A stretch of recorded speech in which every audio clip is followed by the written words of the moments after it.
This is Retro Sports Radio. Visit RetroSeasons.com for more sports history. The New York Giants faced the New York Yankees at Yankee Stadium for Game 1 of the 1937 World Series on October 6th. This is the NBC radio broadcast of Game 1, featuring announcers Tom Manning, Red Barber, and Warren Brown. Good afternoon, ladies and gentlemen of the United States. This is George Hicks, the National Broadcasting Company. This is the World Series of 1937. We're speaking from our box directly behind home plate on the lip of the third tier at Yankee Stadium in New York City. But you fans don't need to have me tell you what this is all about. It's the New York Yankees, world champions of 1936, again pennant winners this year in the American League, versus the New York Giants, National League champions of 1937, and for the World Championship in baseball. And this is the fifth World Series since the beginning in 1905 between the two New York teams.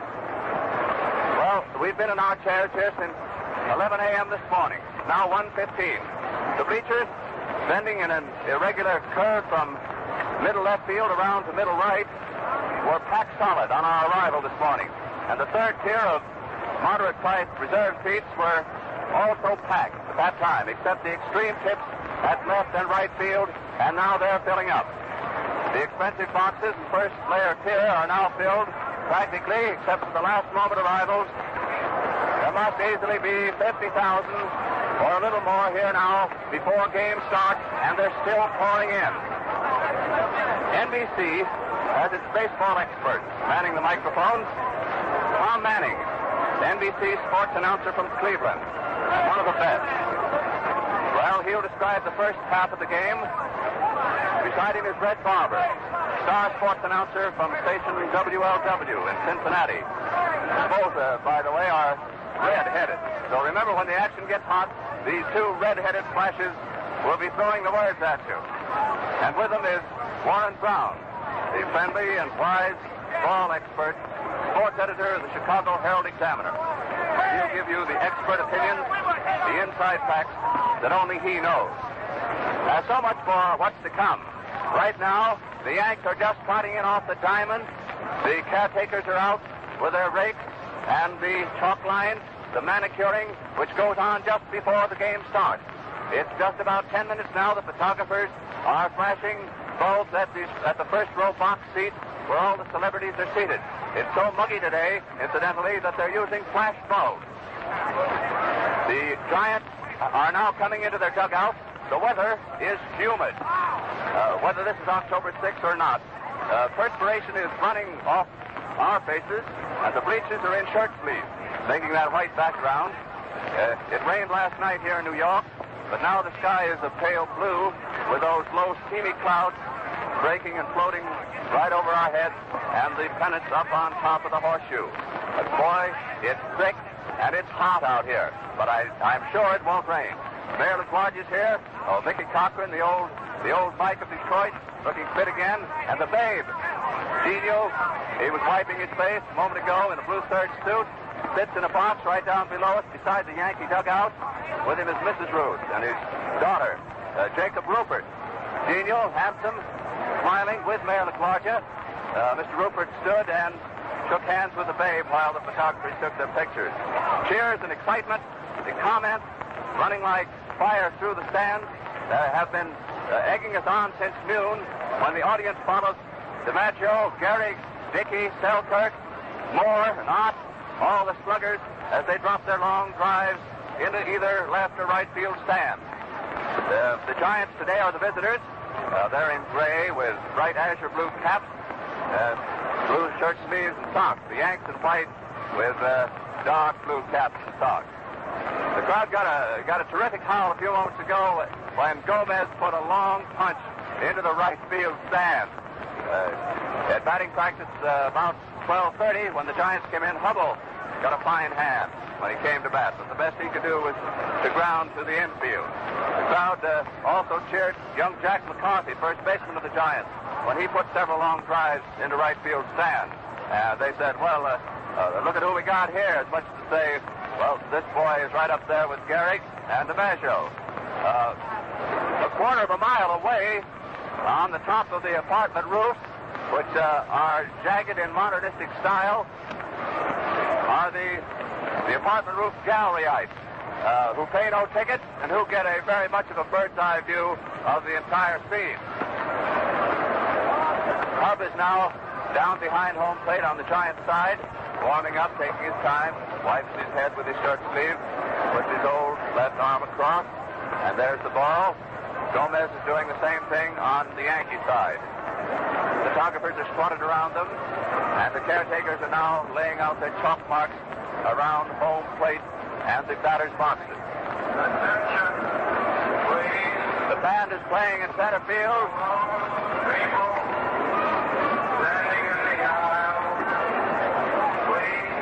We pause for a moment for the loudspeaker announcement, which says for the people in the aisles to please take their seats. It's just minutes now before the beginning of history in baseball for 1937.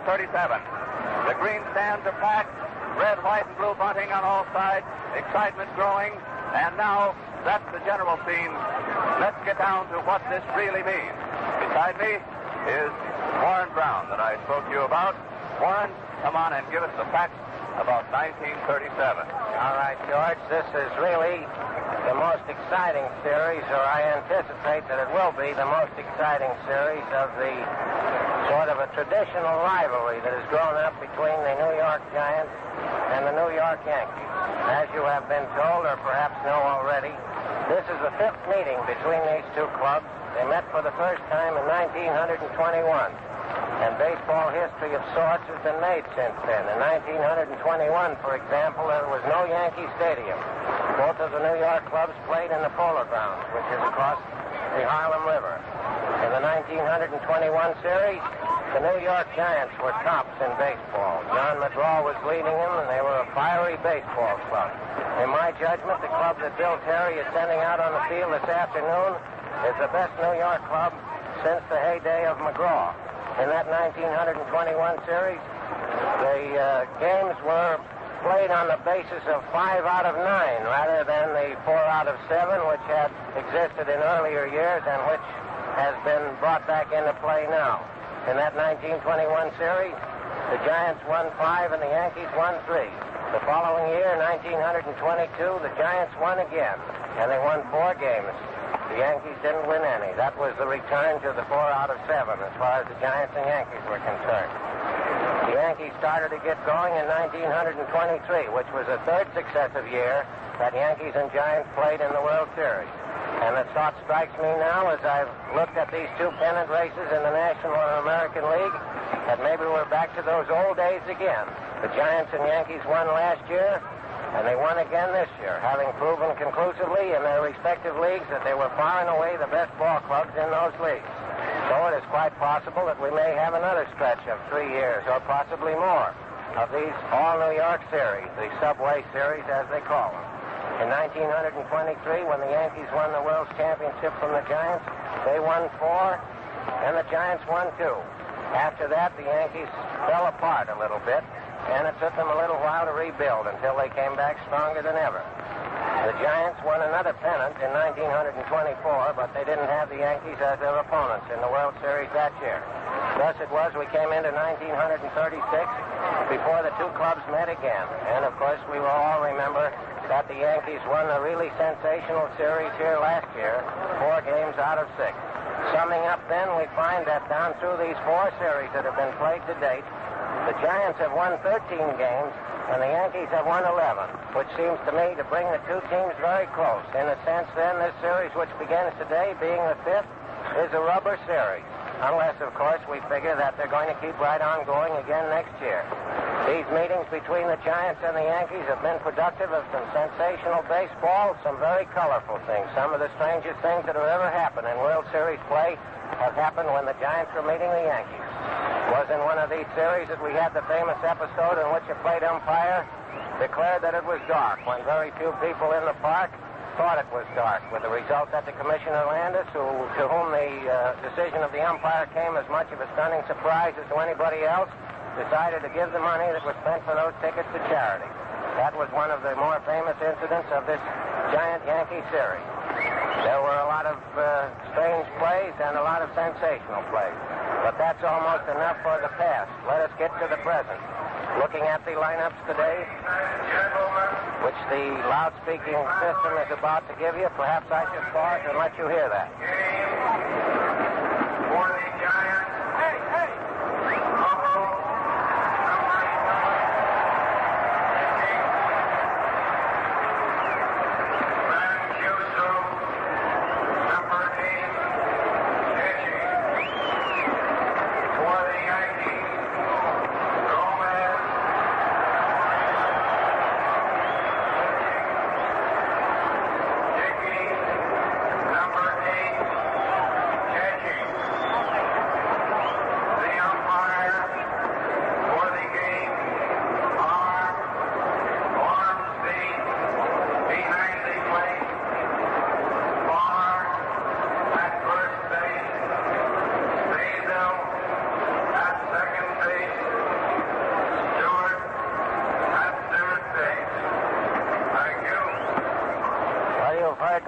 pitchers and the catchers and the umpires. Gomez versus Hubbell, which we've been expecting this meeting between the two representative left-handers of their respective leagues. As I look through the batting orders and the lineups of the two teams, I find one thing that must be of interest to far-off California. I notice that the New York Yankees in their starting lineup have no less than 5 out of their 9 ball players come from California. Ladies and gentlemen, the national anthem.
About the native sons of California. On the Yankee side are Gomez, the pitcher, Frank Crosetti, the shortstop, Tony Lazzeri, the second baseman, perhaps the greatest of them all, Joe DiMaggio, the center fielder, and Merle Hogue, the left fielder. Against them on the Giant side is only Dick Bartell, representing California. And this is not a plug for my native state or anything like that, but it is just an interesting sidelight. As we look at the game now, which is almost to begin, it seems to me that the Giants come into this series as a stout defensive club, a good-spirited club with fine pitching and a modicum of power. The Yankees, of course, are the powerhouse with also good pitching. If anything, their pitching is on a par with the Giants.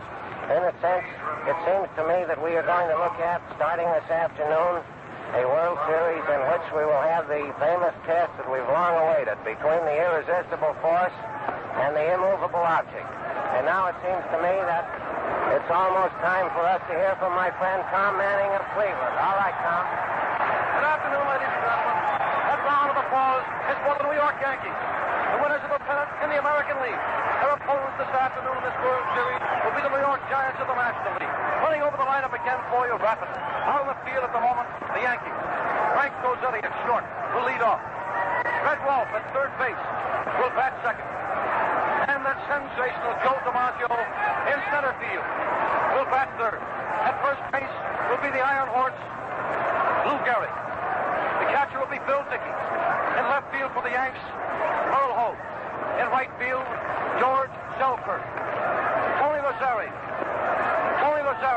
The veteran second baseman will be at the Keystone sack for the American League entry, and the Keystone sack for the American League entry, and the pitcher, as Warren Brown told you, will be Lefty Gomez.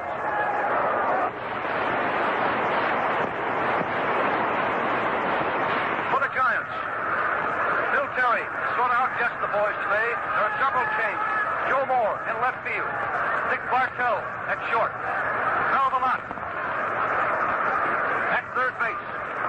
Hank Lieber in right field. Ripple. Hank Lieber will be in center field and Ripple will be in right field. Lieber in center, Ripple in right. McCarthy at first base. Mancuso catch. Whitehead. Second base, Hubbell pitch. Umpire Red Ormsby. Behind the bat, the American League umpire adjusted his mask. Bill Dickey squats down. And the first hitter is Joe Moore. Joe Moore is the left-hand batter. The left fielder of the Giants. Lefty Gomez now is kicking the dirt around the rubber. And the pomp and ceremony is over. The boys are down in earnest now, fighting for this championship. The signal, the wind-up, and the series is on. Strike ball. A fat ball came right down the old alley. Joe Moore took a look at it, stepped away from the plate, and the first pitch of the 1937 World Series is a called strike on Joey Moore. Strike, he swings, strike two.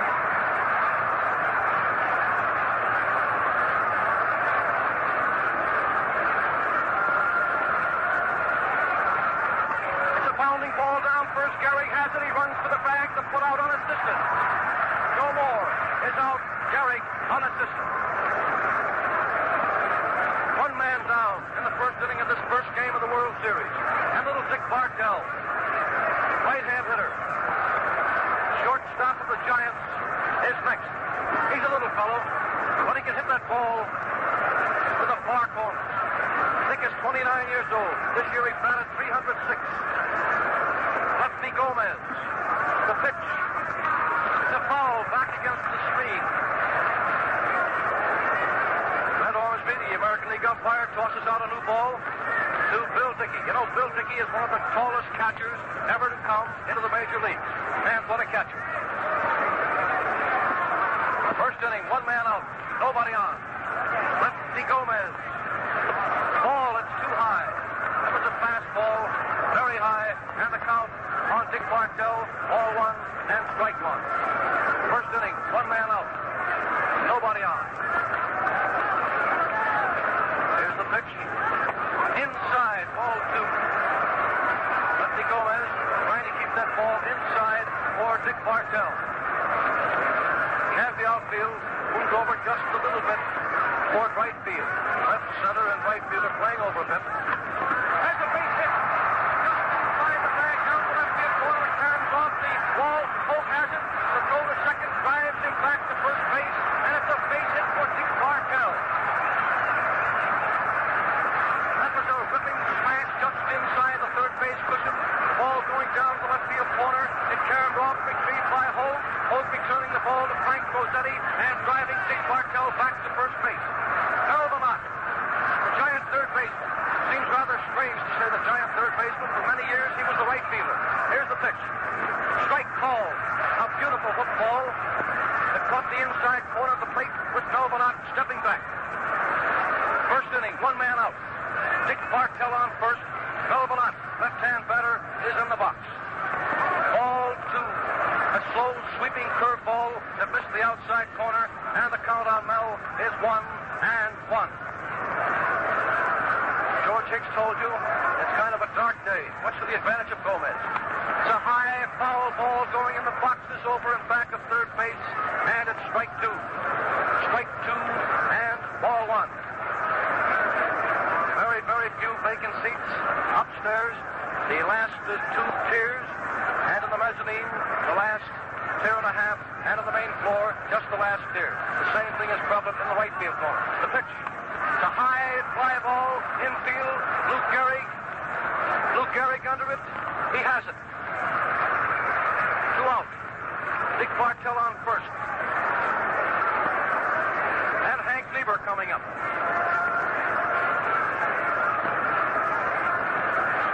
Hank Lieber will be in center field this afternoon. Jimmy Ripple in right field and Joe Moore in left field. It was thought for a while that Chiozzi might play center field for the Giants, but that has been changed, and Lieber will be in center. Here it is. Ball one. Fastball was over, but just a little bit too high. Hank Lieber bats him right-handed. out. Dick Bartell on first. It's a foul back. The hit and run was on that time. Dick Bartell was off with Lefty Gomez motion. Ran all the way down to second base. And now he trots back. The umpires, Ormsby behind the bat. Morris at first. Steve Bassel is at second. And Bill Stewart umpiring at third. Of course, the umpires will shift around each day. Rotate. All right. The count lever is strike one. Ball one. Strike two. Makes a mighty swing. He wasn't fooling on that one. Swung hard and missed it. And the count is strike two and ball one. The Giants, being the visiting club today, batting first. Two men out. Bartell on first. Here it is. Inside. Lefty Gomez thought he had a corner on that one, but it was inside, and the count is strike two and ball two.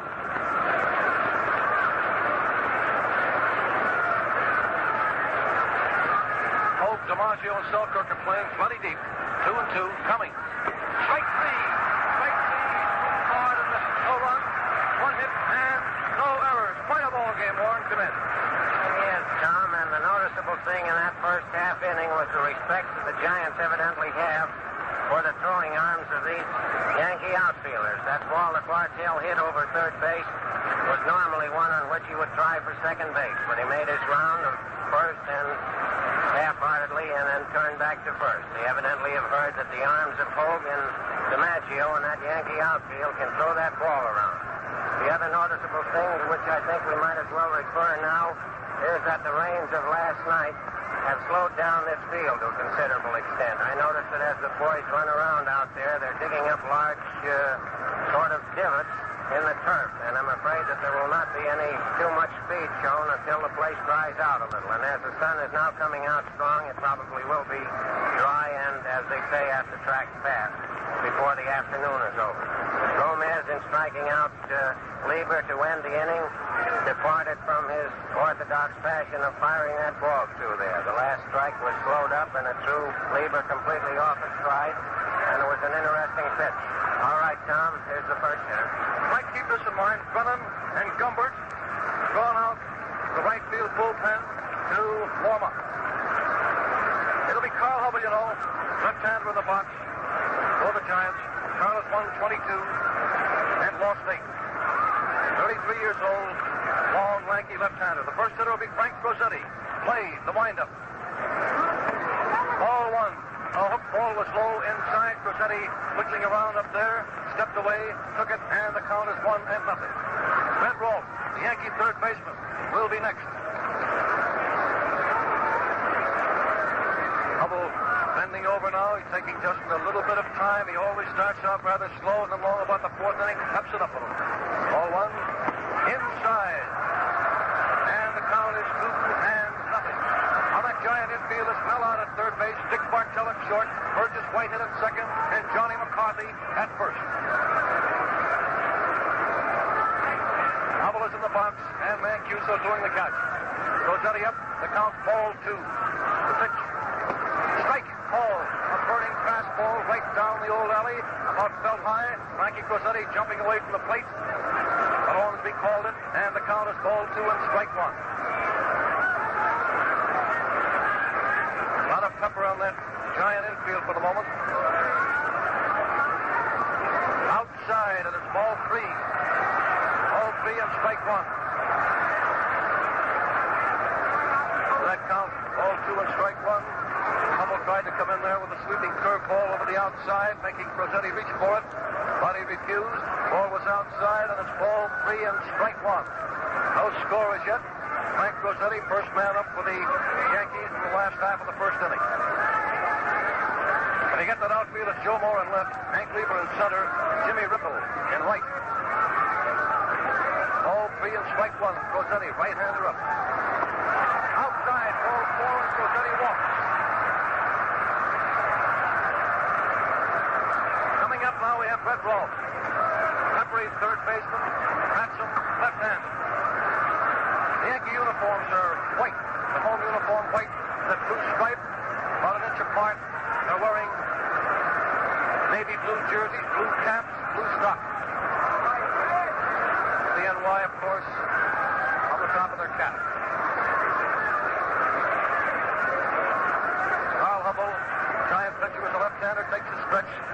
first. Here it is. It's in there. A called strike. Nice sharp breaking curveball that Medrose started to dart away from. It broke over the heart of the plate for a called strike. Joe DiMaggio will be next. He has a big lead. There's a play at first. No go. Just to let him know that you're in there. Hubbell tossing that ball over with not any great amount of effort. Strike one to count. It's outside. Sharp breaking curveball was plenty low and outside. Gus Mancuso jumping over for it. That evens the count on Rolf. Ball one and strike one. There's the stretch. Peek over to first. There's a play at first. Not even close. Rossetti getting back fast. Hubbell wasn't burning that ball over to Johnny McCarthy, just letting Rossetti know that he's in there. Ball one and strike one coming. It's outside and low. Hubbell shook his head a little on that. Mancuso turned around to talk to Ormsby. Burgess White, at the second baseman, has walked in from his spot, yelling something at Hubbell. Hubbell picks up the rosin bag now. Now he's kicking the dirt around on the top of the rubber there. Now is playing pretty deep third base. Hit runners on, fly ball and back at third base. And it's 2-2. That's at least a glimpse of what Joe McCarthy, the manager of the Yankees, might be doing in this series. Instead of getting that sacrifice and playing for the one run, that count ball two and strike one, put the hit and run on. Earl Combs coaching at first, Arnie Fletcher at third. The count is ball two, strike two. Rossetti on first, result of a base on balls and nobody else. Hubbell pitching. 2-2, over to first base. Tossed over there with sort of nonchalantly. Third time he's tossed over there with no particular speed on that toss from the box. Here it is. Smacked outside, foul ball. Fans jumped to their feet then. That was a very hard smack. The ball turned all the way around on. Pulled it a little bit too much. It landed about 2 yards outside the first base cushion.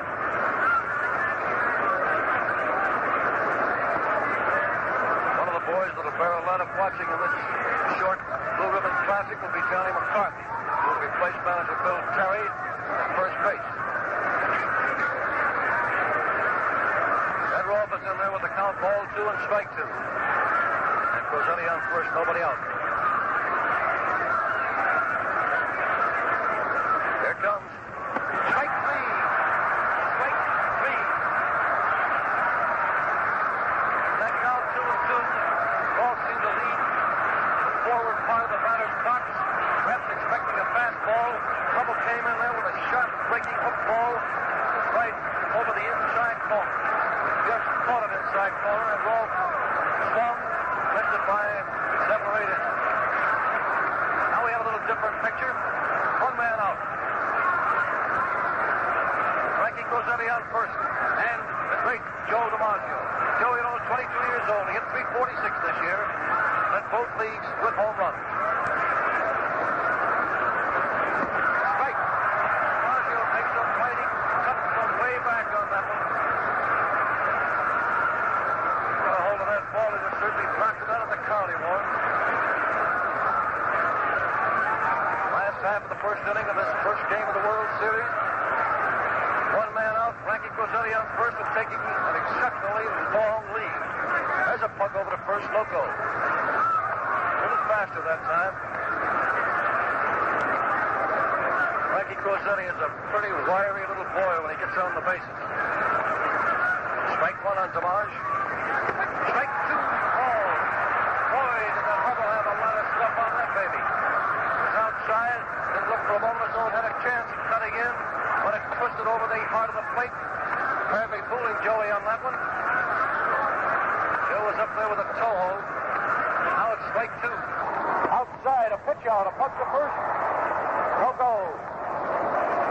Rossetti was heads up that time and he came into that bag sliding and sliding hard.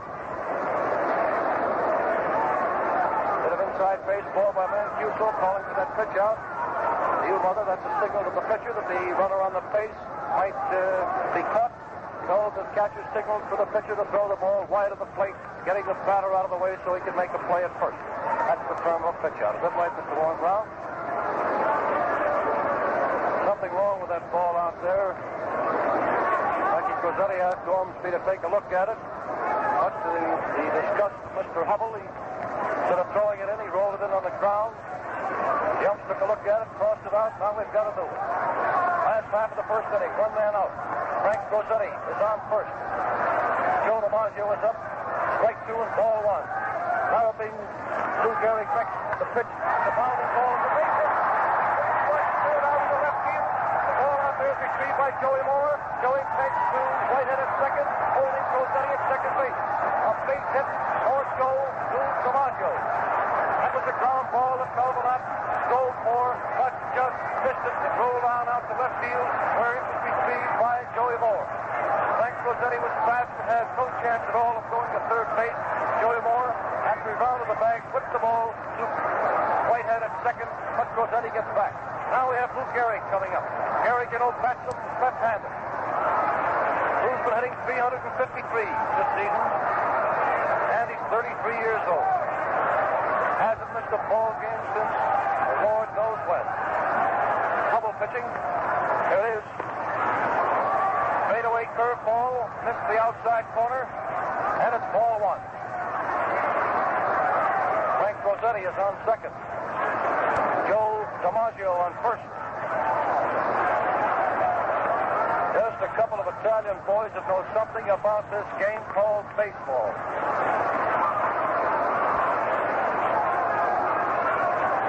Ball one, Gehrig hitting.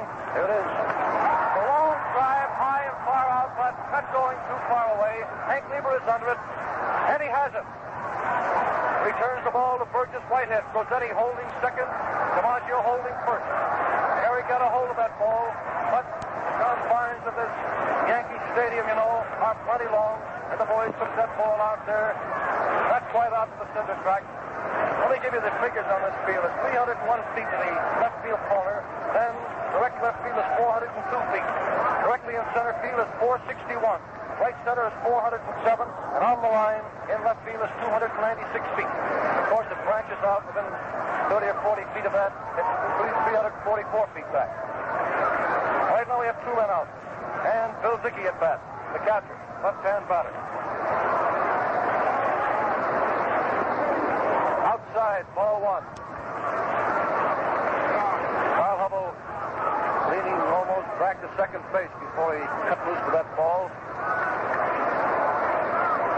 Apparently, he's trying to keep that ball over the lower outside corner for Bill Dickey. Dick Bartell has moved over toward the second base cushion. Strike, ball. Ball one, strike one. Frank Crosetti on second. Joe DiMaggio on first, two men out.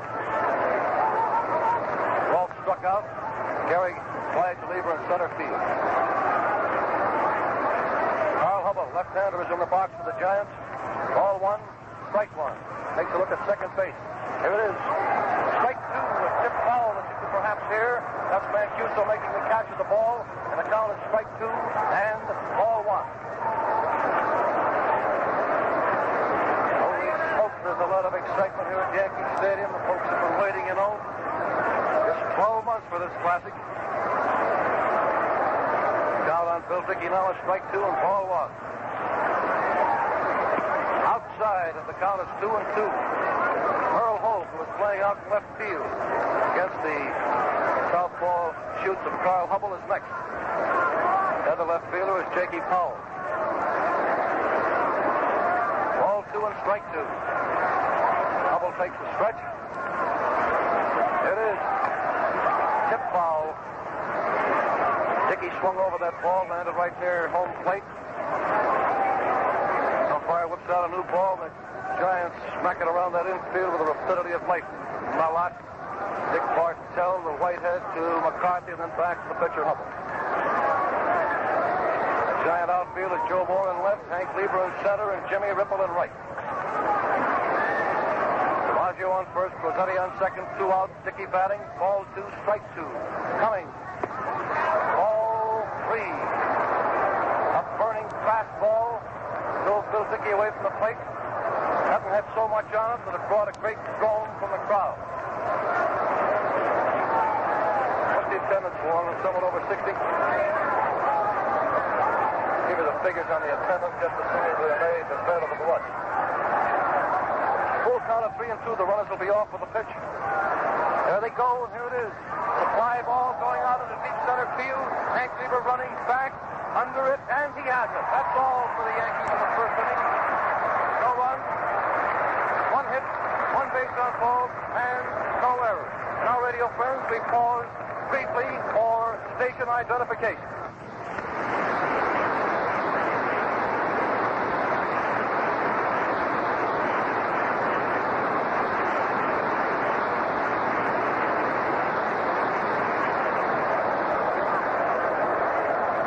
The NBC booth in the Yankee Stadium, and the thought that strikes me after watching the Yankees' first attempt at Carl Hubbell's pitching in this game is that Hub has been a little bit wild, to the extent that he's been 3 and 2 on most of these hitters. He's been working that ball towards the corners there, pitching very carefully for the simple reason that it is not a good judgment to get that ball any too good for these Yankee hitters.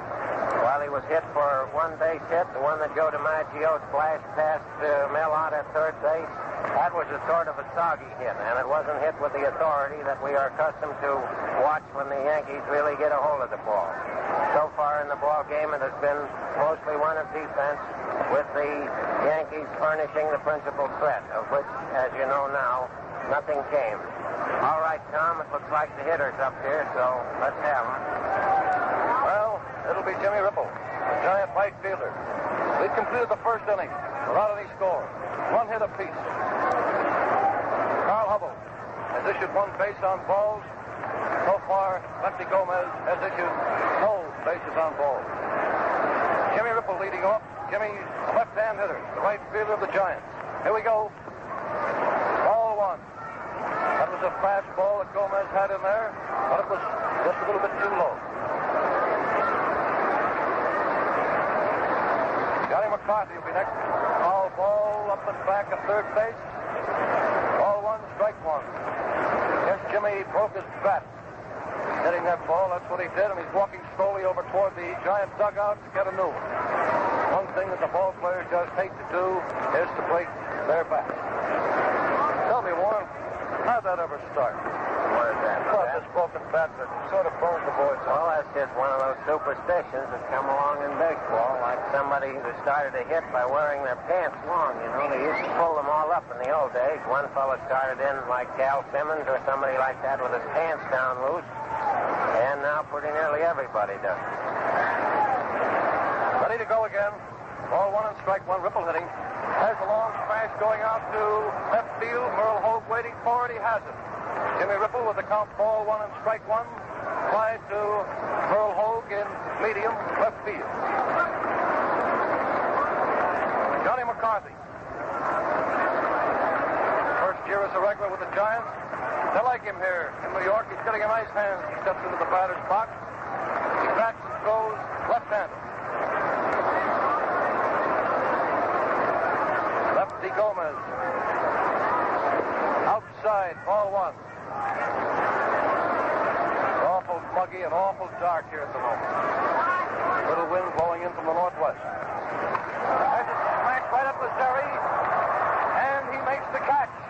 He looked at the umpire. The umpire, Steve Basil, waved that it was a unassisted put-out.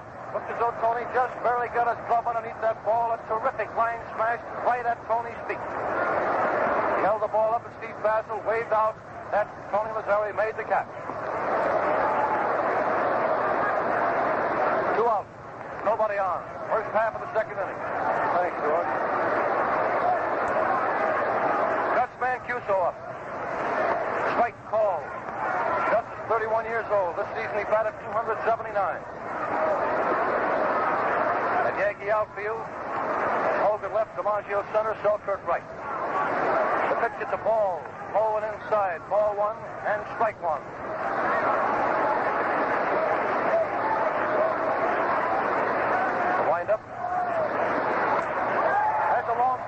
right center field. Selkirk going over fast, and he has it. Very nice running catch by right fielder Georgie Selkirk. Mancuso hitting that ball on a line in the right center field. Selkirk was off at the crack of the bat and made the catch. One.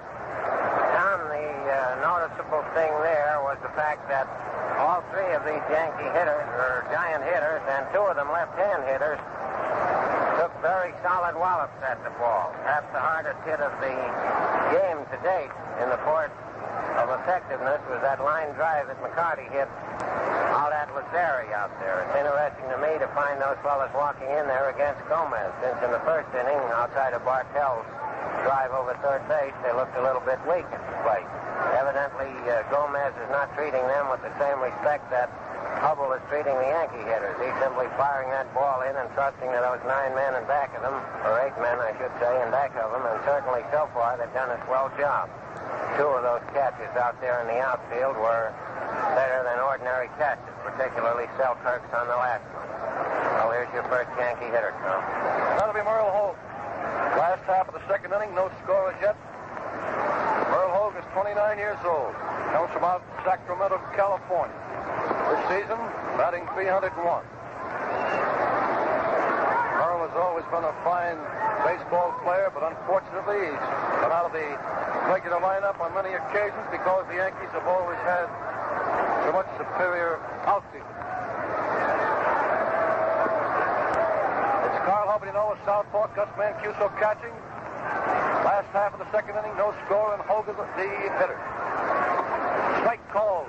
Merle Hogue stuck his bat out, drew third baseman Mel out in, but of course had no intention of bunting that ball, just by way of drawing Mel out in from third base.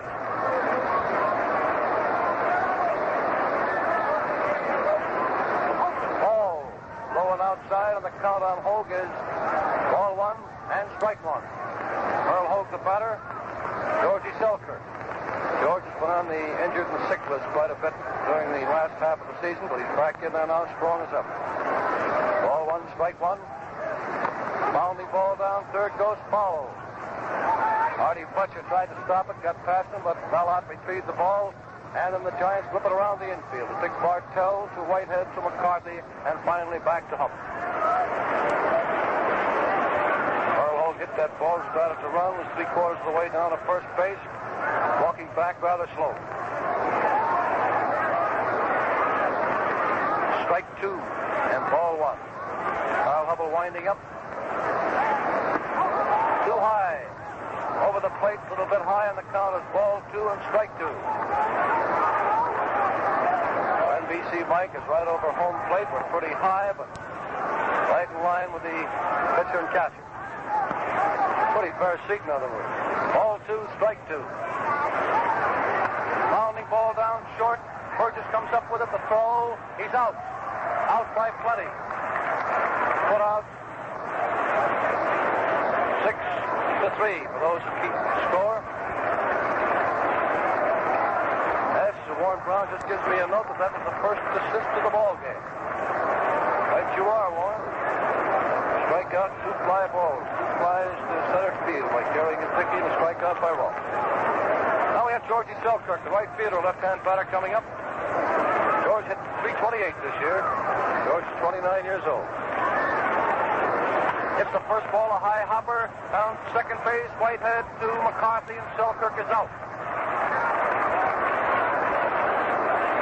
Last half of the second inning with no score as yet. 2 men have been retired, and who's him up, Tony Lazzeri, and listen to the applause he gets.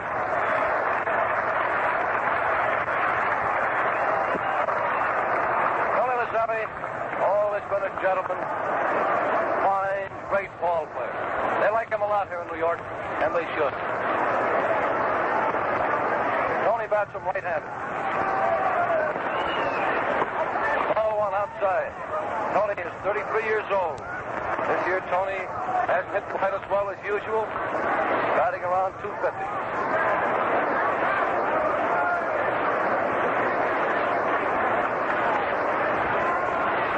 Ball 1 is the count, 2 out, nobody on. Strike called. Hubbell had a nice fastball over the inside corner with Lazzeri pulling away. He gets a handful of dirt there, drying his hands off. And the count will be ball 1 and strike 1. Last half of the second inning, no score as yet. 2 out, nobody on. There's the hot smack back to Hubbell. He knocked it down, picks it up, crosses to McCarthy, and Lazzeri is out. That ball was hit right smack on the nose, and the applause is for that stop of Carl Hubbell. No runs, no hits, no errors, no score at the conclusion of 2 innings. Florence. Well, I'm sorry, Tom, that we brought up that matter of the no assist in that inning, since there was nothing else from there on. But it was an oddity that we got into as far as the last half of the second inning without having one of the infielders handle the ball on the ground and have to throw to first base. It seems to me now that the game has definitely settled down into a warfare between the pitchers, which, of course, lives up to all the specifications of the experts going into the series. They recognize that Gomez was the superior pitcher in his league, and there is no doubt in anybody's mind about Carl Hubbell's place in the National League. And so far, there hasn't been very much of anything between the two of them. It's been strictly a pitcher's battle so far, and now we have to sit around here for a while and just wait and see what the break is going to be. And in this sort of a ball game, one never knows when it might pop out. All right, Tom. Going into the first half of the third inning, in the National League entry, the Giants coming to bat, and their second baseman, Burgess Whitehead. Burgess, 26 years old this year. He hit .286. Lefty Gomez winds up. Ball 1. Burning fastball over the plate, but too low. 1 hit apiece so far. There's a bounding ball through the box. A throw stopped by Cosetti to throw. He's out. A beautiful play by Frankie Cosetti. That was the pounding ball just out of the reach of Lefty Gomez. Frankie Cosetti was off for the crack of the bat, took that ball right over the second base cushion, right in the air, flipped it over to Lou Gehrig for the put out. The applause is for Carl Hubbell. Listen to it.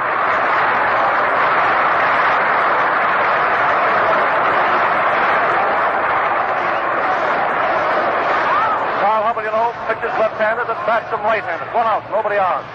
A foul upstairs.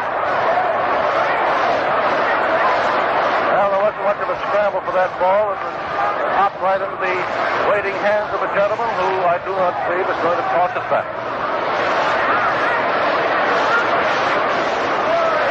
Here we go. Ball inside. Sharp breaking hook ball, just a little bit close. And the count is ball 1 and strike 1 on Carl Hubbell. Inside, and it's ball 2. Lefty Gomez had plenty on that one. Getting quite dark here at Yankee Stadium in New York. Decided advantage, I'd say, for Lefty Gomez.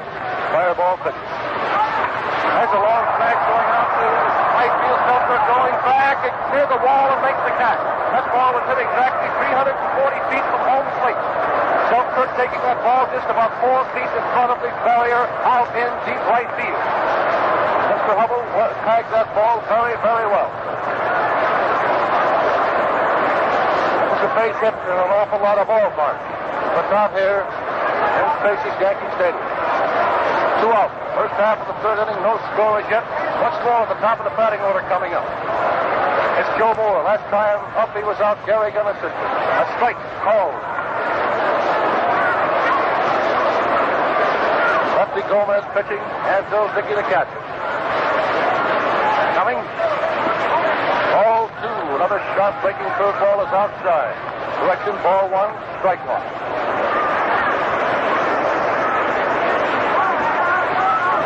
1-1. Ball 2. Fastball over the plate, but just a little bit low. And it's ball 2 and strike 1. Lefty dropped that one was good enough. Here's the windup. Ball 2 and strike 1. Foul back. And the count is 2-2. Joe Moore coming up for the second time.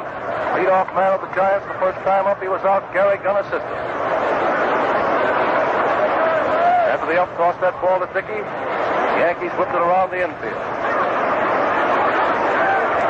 Lefty Gomez taking his glove off. Nice putting it back on in the box. And here we go. Ball 2, strike 2. Oh, a hot smash right back to Gomez. A similar play that ended the Yankee time at bat. A hard smash through the box that Lefty Gomez grabbed with his glove hand, tossed over to first for the put out. No runs, no hits, no errors. Mr. Brown. All right, Mr. Manning. The surprising thing, I think, of these last two innings as far as the Yankees are concerned is their presentation in a new light. Heretofore, all of us that have been writing and talking about the Yankees have been mentioning their power at the plate. These last two innings have shown them to be a very snappy defensive ball club.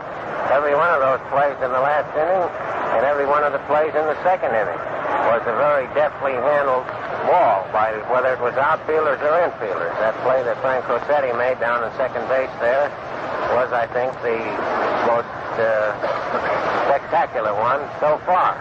The outfield has certainly performed up to a standard that we didn't expect since we regarded them strictly as hitters. All right, Scott. A round of applause that's seeping through your loudspeaker now is for Lefty Gomez, who's pitching this afternoon for the Yankees. Now, Lefty doesn't get very many base hits during the regular season. When he gets one, it's always the most colorful picture. That happens to happen this afternoon when Brian watches every move and transmit it to you. Last half of the third inning, we have no score as yet. The Yanks coming to bat. And the pitcher, Lefty Gomez, who bats him and throws him left-handed. Hubbell. Bounding ball down to Whitehead. An easy chance to play to McCarthy, and Gomez is up. It was a rather feeble swing that Lefty took at that ball. Nice easy hopper that Burgess Whitehead took knee high and tossed it over to Johnny McCarthy for the out. Again, the top of the Yankee batting order coming up. Frankie Cozzetti, one of the three Italian boys that play on the Yankee team. Then Cuso and Chiozza, the Italian boys in the Giant team. Last time up, Cozzetti drew a base on ball. The pitch, ball one, it's low outside. This is the first game of the World Series. Boys will play 4 out of 7. 2 here at Yankee Stadium, and then we move over to the Polo Grounds. There we go. Strike called. Carl had a fastball in there, right over the heart of the plate, struck high. A called strike, and the count is ball 1 and strike 1. Last half of the third inning. Yankees batting, 1 out, nobody on. Here it is. Ball 2. That was over the plate. A little bit too low, and the count is ball 2 and strike 1. Red Wolf, third baseman. Next. Frankie Cozzetti, right-hand batter, is up. Ball 2 and strike 1. It is inside, ball 3. Frankie Cozzetti is a tough little boy to pitch to. Always wiggling up there, giving the pitcher no target to shoot at.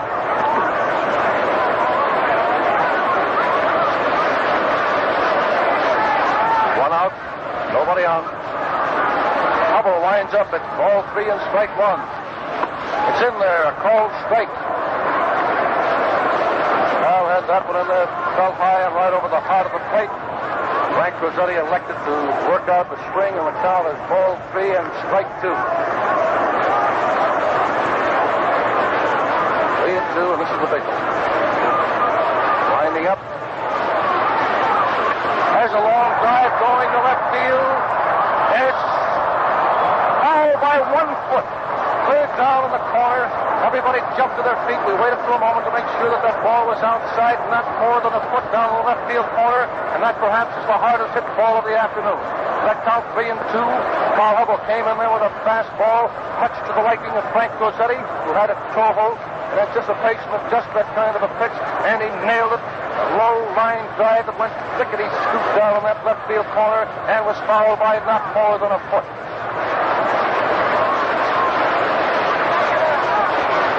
Nice bit of umpiring there by Phil Stewart. He certainly was on that play. Ready to go, 3 and 2 the count. Foul high. Mancuso ripped off his mask, started back, but it's in the stands. Frankie Cozzetti has a count of ball 3 and strike 2.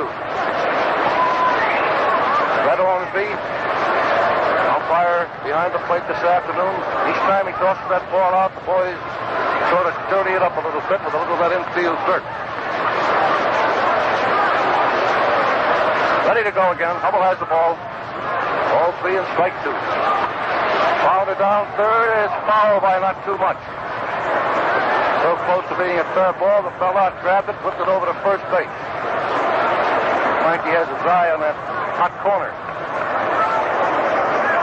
Frankie's a little fella, not very heavy, but he certainly can pull those balls down toward third base. Playing the last half of the third inning. Yankees at bat with 1 out, nobody on. Frankie Crosetti up with a full count. There's the windup. Fly ball going out to left field. Joey Moore didn't move very much, and he has it. Frank Crosetti is a lone left field hitter. Joey Moore, the giant left fielder, was playing out there pretty near to the track. Only moved about 4 or 5 yards to make that catch. Now we have 2 outs. Nobody on. Red Rolfe at bat.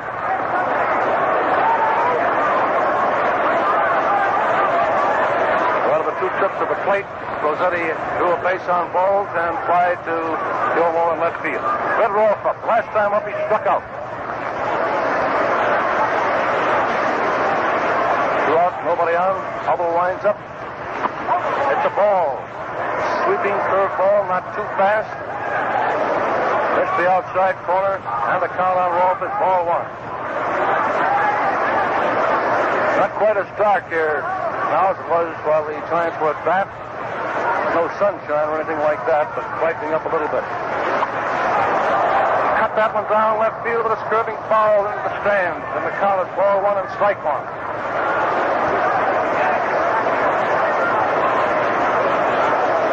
Red Rolfe is back in the batter's box. Again, Carl Hubbell has a new ball. That's the cleanest looking ball that we've seen out there this afternoon. Ball 1 and strike 1, 2 out, and nobody on. Fly ball going out to left field. Joey coming over to the line under it. He takes it, and that's all for the Yankees in the third inning. No runs, no hits, no errors. 1. There's no reason to suspect, Tom, that these pitchers aren't still in complete control of the ball game. Hubbell has been almost perfect, I might say, since the first inning. Outside of Frank Crosetti, who hit a ball rather sharply into left field, and Rolfe, who just hit a dinky fly out to Joe Moore. None of the others have been able to get the ball past the infield. Hubbell seems to have recovered whatever lack of control it was that he started out at in the game. He's getting that ball just about where he wants it. And with these 2 clubs having a pretty good understanding of such weaknesses, if weaknesses exist in the other side's offensive array, why, I think Carl will go along pretty well. He seems to be perfectly self-contained, whereas Gomez, on the other hand, is just as effective and seems to be perfectly content with the way things are going on. I don't know that I blame him. All right, Tom. Yes. All right, we're going into the first half of the 4th inning. We ought to get a bit of excitement now on both sides. We have Martell, Ott, Lieber coming up for the Giants, and in the 4th inning, all the Yankees will have coming up will be DiMaggio, Gehrig, and Dickey. Group coaching at first and Snyder at third for the Giants. Here we go. Martell up. Gets the first ball pitch. The mighty drive going deep. Hope going back on the cinder track, and he has it. 1 out. Dick Martell, as I told you in the first inning, was a long left field hitter. He got a hold of that first ball pitch. It was a high ball, about letter high. Stepped into it, drove it deep out into left field with Hope, who was playing deep, running back near the cinder track and making the catch. Now we have Melvin Ott coming up. Mel is 28 years old. He batted .294 this year. Last time up, he flies to the first baseman, Lou Gehrig. The first pitch, ball 1. Sharp breaking curve ball that was low outside to a left-hand hitter. Ball 2. Fastball right under Mel's chin. Stepped away from the plate. Now the count is 2-0. First half of the 4th inning. There's a bounding ball through the box. Lazzeri goes over, makes the play. It's close. He's out. Boy, what a play that was by Tony Lazzeri. That was a bounding ball over the head of Lefty Gomez. Tony Lazzeri running away from first base. Grabbed that ball to his right. Then leaped, pivoted, got the ball over to Lou Gehrig just ahead of Mel Ott. Only by about 1 step. 2 outs, nobody on. Beautiful play by Tony, the best play of the game so far. Hank Weaver is up. Right-hand hitter, strike, he swings and misses. 2 very beautiful infield plays there, one by Lazzeri and this one by Tony Lazzeri.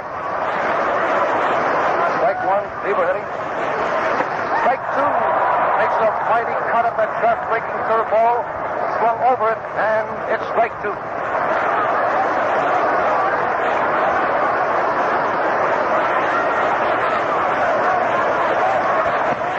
High infield fly ball and back of second base. Lazzeri, the gel for it, under it, he has it. That's all for the Giants in the 4th inning. No runs, no hits, no errors. 1. All right, Tom, the thing that I've been waiting for since the World Series game began just appeared out there now. We've heard tell throughout the summer that maybe Tony Lazzeri, the veteran of many a campaign up here with the Yankees, was slowing down a little bit. Well, he certainly gave no evidence in that play that he made out there in this last inning when he ranged over back at second base and came up with a ball. The fact that he got in front of the ball was not so much a part of the play as his ability to throw while definitely out of position. He was getting rid of that ball almost while he was running straight away from where he had to throw it. And the two activities combined gives Tony at the present time the lead for the spectacular fielding in this series. All right, Tom, here's Joe DiMaggio now. All right, the big guns of the Yankees. One of the big reasons why the Yankees are so far out in front in the American League. DiMaggio, Jerry, and Dickey. Giant outfield playing way back. Jimmy Ripple is standing clear out the other side of the track, standing out there about 360 feet from home plate, waiting for DiMaggio to hit. Here we go, Hubbell pitching.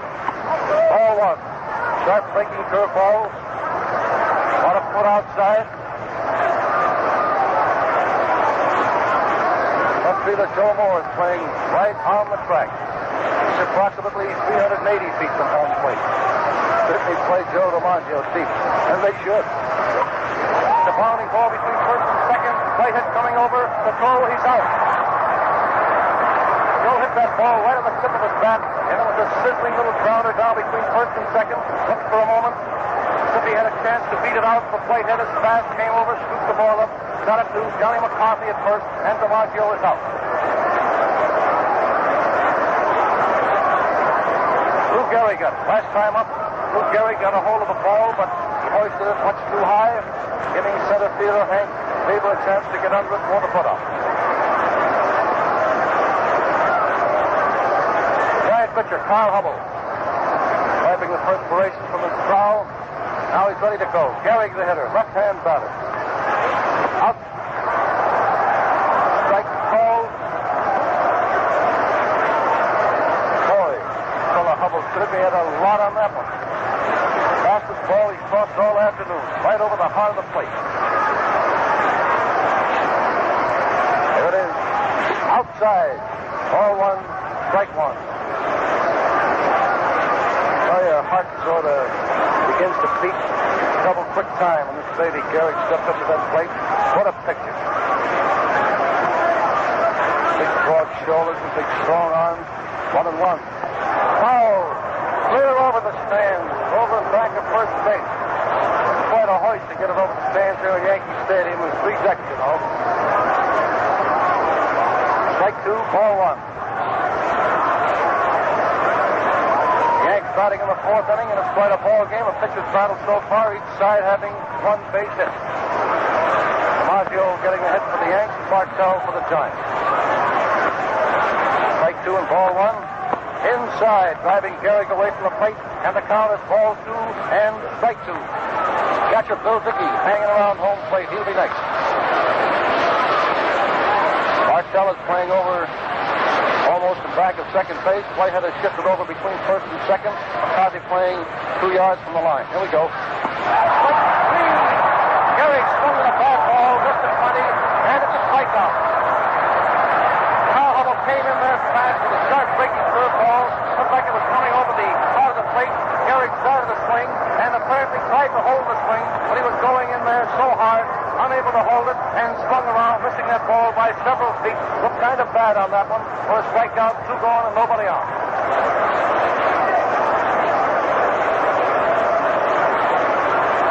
Always a picture with that Gehrig at that plate. And that was a real picture, and Warren will tell you about it in a moment. All right, Bill Dickey up, 2 outs, nobody on. It's in there for a called strike. You'll notice that when Gehrig, Dickey came to bat, Hubbell shot the first ball in there, a straight ball with all the speed that he has at his command, keeping the ball just a little above the knee. Full, good pitcher. The bounder down first, McCarthy has it. McCarthy running the bag for the put out, unassisted. No run, no hit, no error, no score at the conclusion of 4 innings. Warren. Tom, the interesting thing to me in that inning was at the time that Gehrig was at the bat, I happened to be looking down into the Giant dugout, and Bill Terry is down there sort of out in front of his players, and to distinguish him from the rest of them, he has a towel around his neck. I've been trying to figure out for several innings why that was, but I gathered he was waving his outfielders around, particularly his center fielder, Hank Lieber. He was steering him around with the aid of his arm and the towel. And I can see now that the distance that these Giant outfielders play away from the plate and naturally away from their own dugout with Gehrig at the plate, it's no wonder that Bill needs a towel around his neck. From that distance, one Giant looks the same as another. This is the first time that I've noticed Terry taking that active part in the direction of his outfielders during the progress of play, but it was quite interesting to me. All right, Tom, here comes the next one. Now we're going into the first half of the 5th inning. Fans are beginning to root in unison. This time it happens to be for the Giants. Warren, I thought Carl Hubbell was getting a little better as he moves along. What's your opinion of that? Well, he broke off at Gehrig. I think, Tom, was the finest breaking curve that was thrown by either one of these pitchers this afternoon. At least that was the way it looked to me. It didn't start out as a bad pitch, but it broke so sharply that it made Gehrig look bad. Didn't you think so? Yes, sir. Well, here we go. Jimmy Ripple. Right fielder, first man up. Ball 1. Curve ball was outside. Last time up, Ripple flied to left field. Selkirk has moved back over the cinder track. Joe DiMaggio has moved over right center field. Strike. Call. Ball 1, strike 1.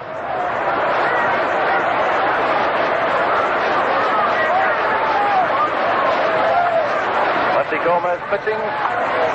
Drive down the left, it's foul. Roar goes up from the crowd there. Some of the fans are on a different angle than we are. Takes a little longer to see whether that ball is curving foul or not. All right, it's strike 2 and ball 1. First half of the 5th inning, no scorers yet. Each of the teams, the Giants and Yanks, have made 1 hit. Ball 2, a fast ball that knocked Jimmy Ripple down. That's the first one of the product that was knocked down this afternoon, getting out of the way of the ball. Ball 2 and strike 2. Lefty Gomez pitching, Bill Dickey catching. 2 and 2. The foul back, and the count remains 2 and 2. Ripple got a piece of a good curveball from Gomez that time. Well pitched ball. It was breaking over the outside corner.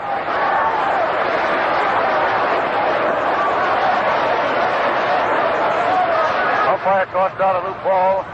Gave it to Dickey. Dickey shot it down the Rolfe. Rolfe got some dirt, rubbed it up, and now Ormsby has asked for the ball again. Tosses out another ball. He's telling Bill Dickey now, stop throwing that ball in the dirt. Just a little by-play by the boys, nothing serious. Yanks threw that ball around the infield. Now Gomez has it. We're ready to go again. Jimmy Ripple, the hitter. There's a big knock into right field, a line drive. Lands out there. Selkirk has it, but so is the second. Ripple stopping at first. Second Giant hit of the afternoon. That's out 2 and 2. Lefty Gomez came in there with a straight ball inside. Ripple pulled away and pulled the ball with it to right field for a base knock. Johnny McCarthy coming up, the first baseman.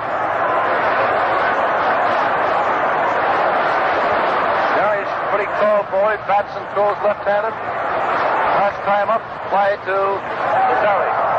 pitch, plenty wide of the plate. A beautiful stop by Bill Dickey. Ball one. It was a curved ball that started to break over the outside corner. By the time it was finished, it was on the outside of the right-handed batter box. Here it comes. Ball two. Again, it's outside.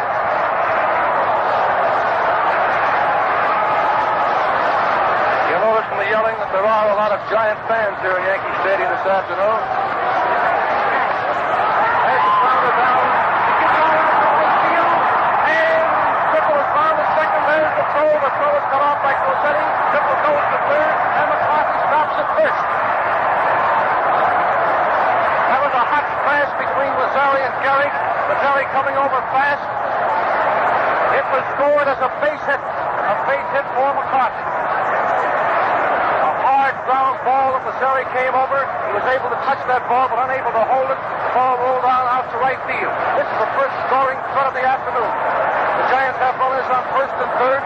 Nobody out. And Gus Mancuso coming up. The pitcher again. McCarthy is on first. Ripple is on third base. Gomez pitching. Mancuso up. That was a pitch out. Ripple was too far off third base. Perhaps the Yankees were expecting a squeeze play or something that time. Anyway, Dickey wanted to find out, and inside baseball, he called for a pitch out. Here it is. The call upstairs. Strike. Ball one and strike one.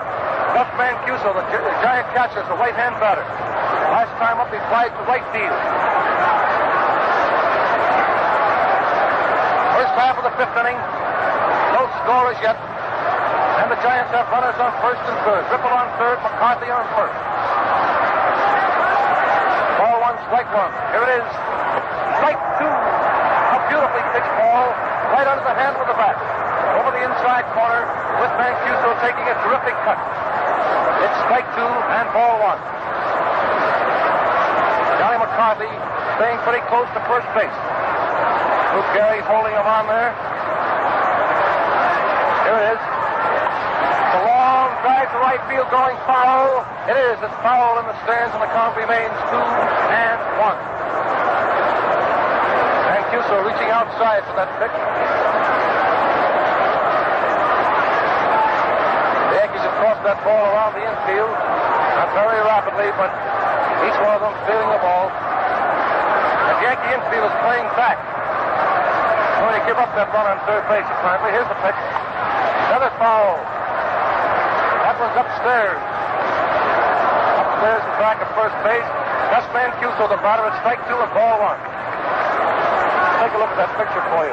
Second base combination. Closetti and Lazzeri are playing pretty deep. Ed Rolfe is playing deep enough. Gehrig is right on the bag holding McCarthy there. Gomez crosses over to Gehrig. Going to have Hardin. They'll study McCarthy, knows that he's in there. It's strike two and ball one. Mancuso up. Gomez stretches. Here it is. The ground ball down to Closetti. Closetti to Lazzeri. Out at second. Out at first. A double play. And Ripple crosses the plate. And he got that with Ripple on third base. McCarthy on first. Mancuso hits a ground ball to Closetti. Closetti picked it up. Crossed to Lazzeri. Getting McCarthy. Lazzeri to Gehrig. Getting Mancuso. A double play. And the score. The Giants 1. The Yankees 0.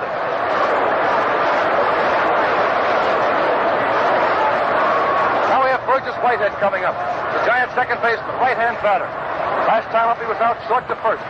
The pitch right down the alley, a called strike.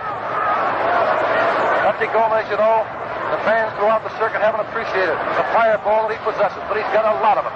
Outside, and it's a ball. Ball one and strike one.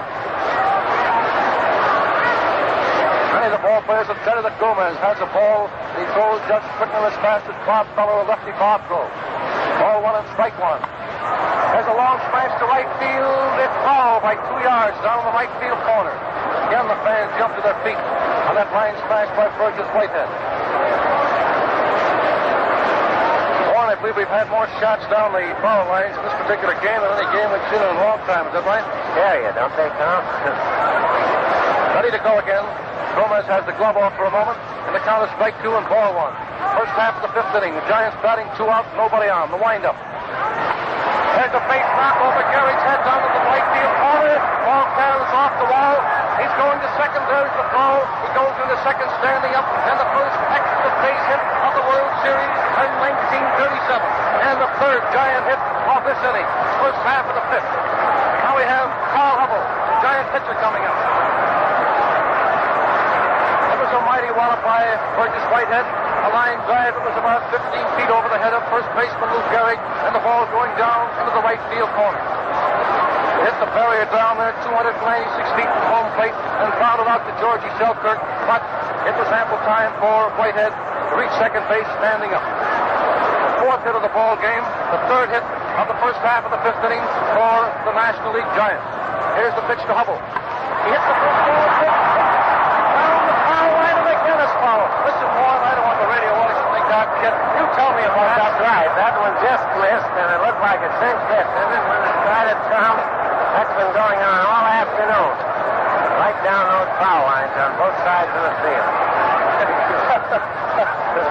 Well, it was so good that Carl Hubbell was all the way down to first on his way to second anyway.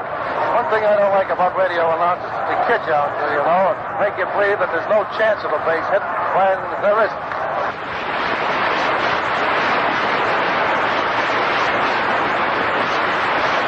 Here's the pitch, going again. Has a fouling ball to Gehrig. Gehrig comes up with it. Steps on the bag for the put-out on his distance. That's all for the Giants in the fifth inning. 1 run, 3 hits, and no error. We've completed 4.5 innings of this first game of the Blue Ribbon Classic. This is Carl Manning speaking. I've enjoyed it thoroughly working with you, Warren, and broadcasting to you, the radio audience. And the remaining part of the ball game will be broadcast by Red Barber of Cincinnati, Ohio. But before Red comes in, Warren Brown. All right, Tom. Well, we certainly had a little excitement in that inning, and looking back at it, it was a good thing that Joe McCarty, directing the Yankees, decided to play his infield back for the double play and sort of spot the Giants at 1 run, because after Whitehead's 2 base hit came along, there were 2 out at the time, and it looked as though the Giants were on their way to a big inning. The interesting thing about the inning was that those 2 hits which started it were both made by left-hand hitters, and both of them were able to pull the ball into right field. And doing that off the left-hand pitcher Gomez, that would indicate that maybe they are gradually catching up with Lefty. He was hit rather hard in that inning, and of course he was very fortunate in one way that there was only 1 run scored. And 1 run, as we all know, against the Yankees is not supposed to be much run. However, they don't see Hubbell every day. All right, Red, glad to see you down here. Well, thanks a lot, Warren, and needless for me to say, I'm glad to be here. 1-0 favor the Giants with the Yankees up in the last of the fifth inning. Carl Hubbell doesn't have to have anyone tell him that he has a lead of 1 run. He's used to having to work that way with the Giants.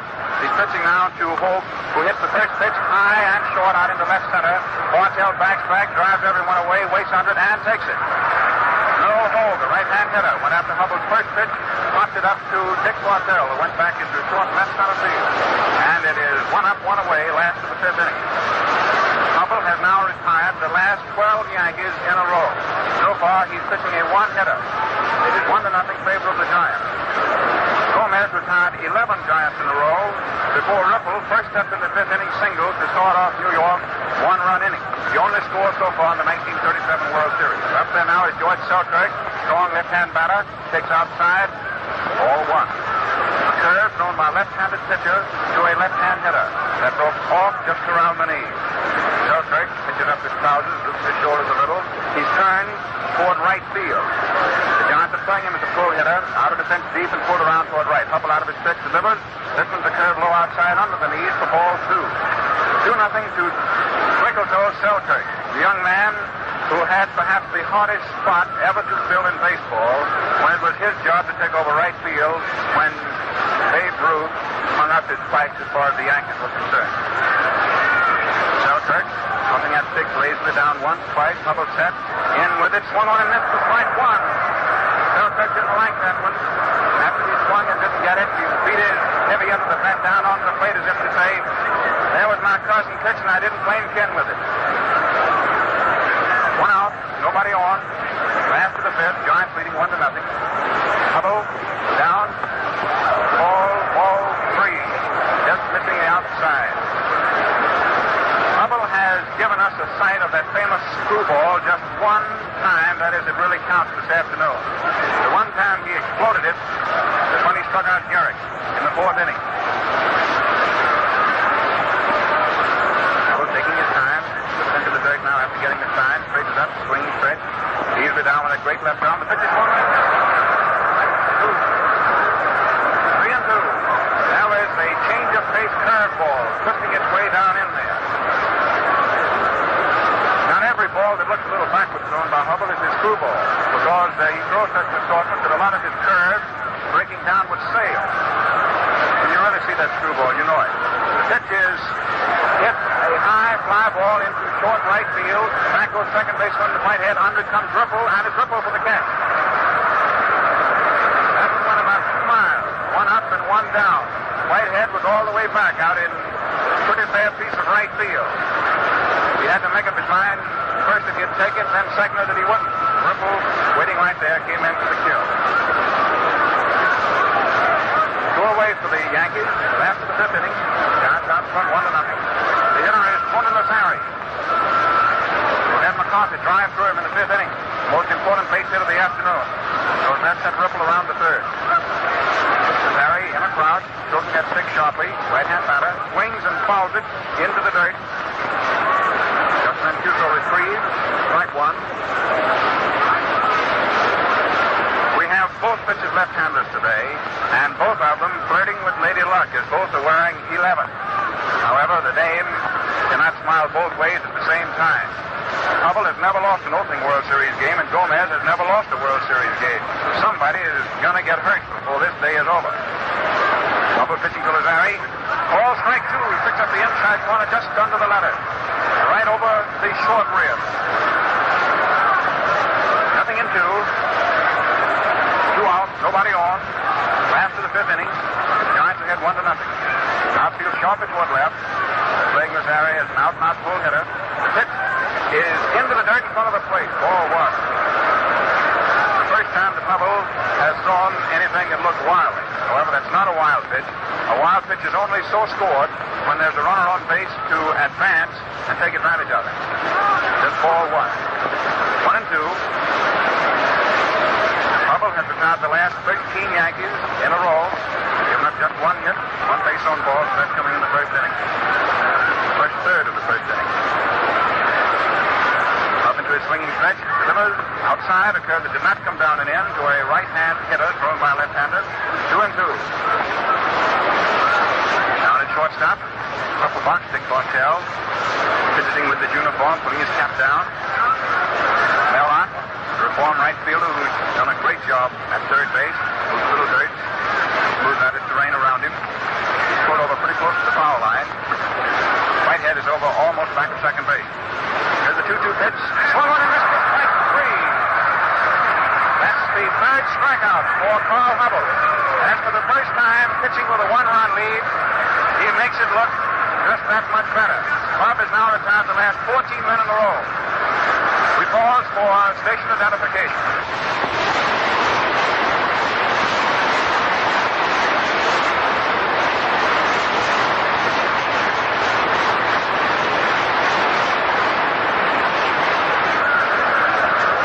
Yankee Stadium and in the NBC booth at the top of the stand looking over the World Series. And the strong point about Hubbell now, since Red has told you how he's been mowing everybody down since the 1st inning, is that in these latter stages, it seems to me he's making the Yankees hit at bad ball. That last pitch on which Tony Lazzeri struck out wasn't a very good pitch, but he lashed at it rather wildly. That would indicate to me that Hubbell has the boys on the hip, and nothing but a break is going to beat him so far. But we'll see. All right, then. Thank you, Wine.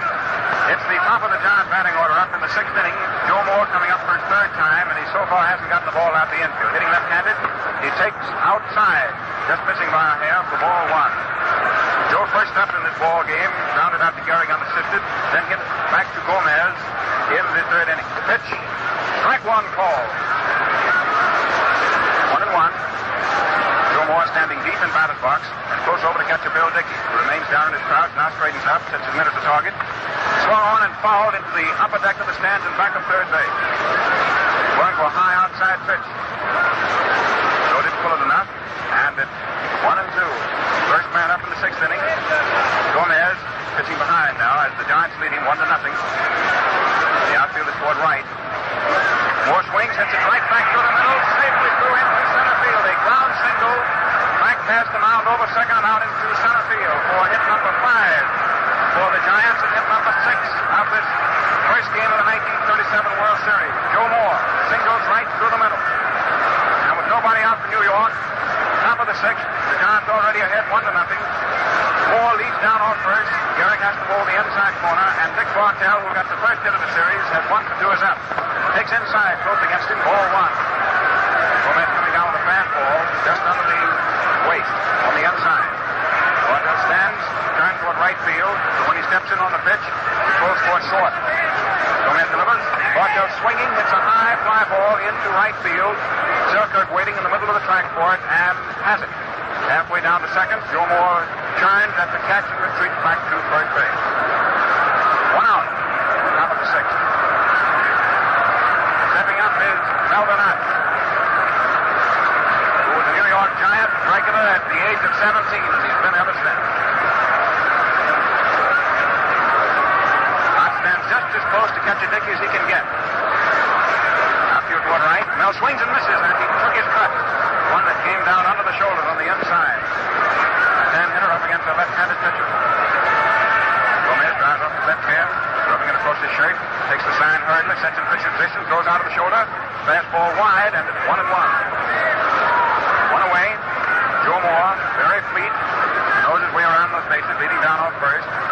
Talking Luke Gehrig, the endurance player of all baseball, both the corner against him. Luke coaching back at first. Mr. Ott is strike 2 called. A deep, sharp hook down just above the knee. You see these fastballs thrown by Gomez, and then you look at him, slender, willowy, bending himself into a pretzel big gate when he throws, and you wonder where he gets the strike. Ott swinging, it's a high foul, up and back into the upper deck. Yankee Stadium has the ground floor, the first level, then a mezzanine, and then a still higher upper deck. So it's 3 floors of spectators. Not quite a sellout. A few hundred seats are left. Outfield toward right on Ott, who leans back from one under the chin. Now the level's off at 2-2. One away during the top of the 6th. Gomez looks out toward the scoreboard to check himself.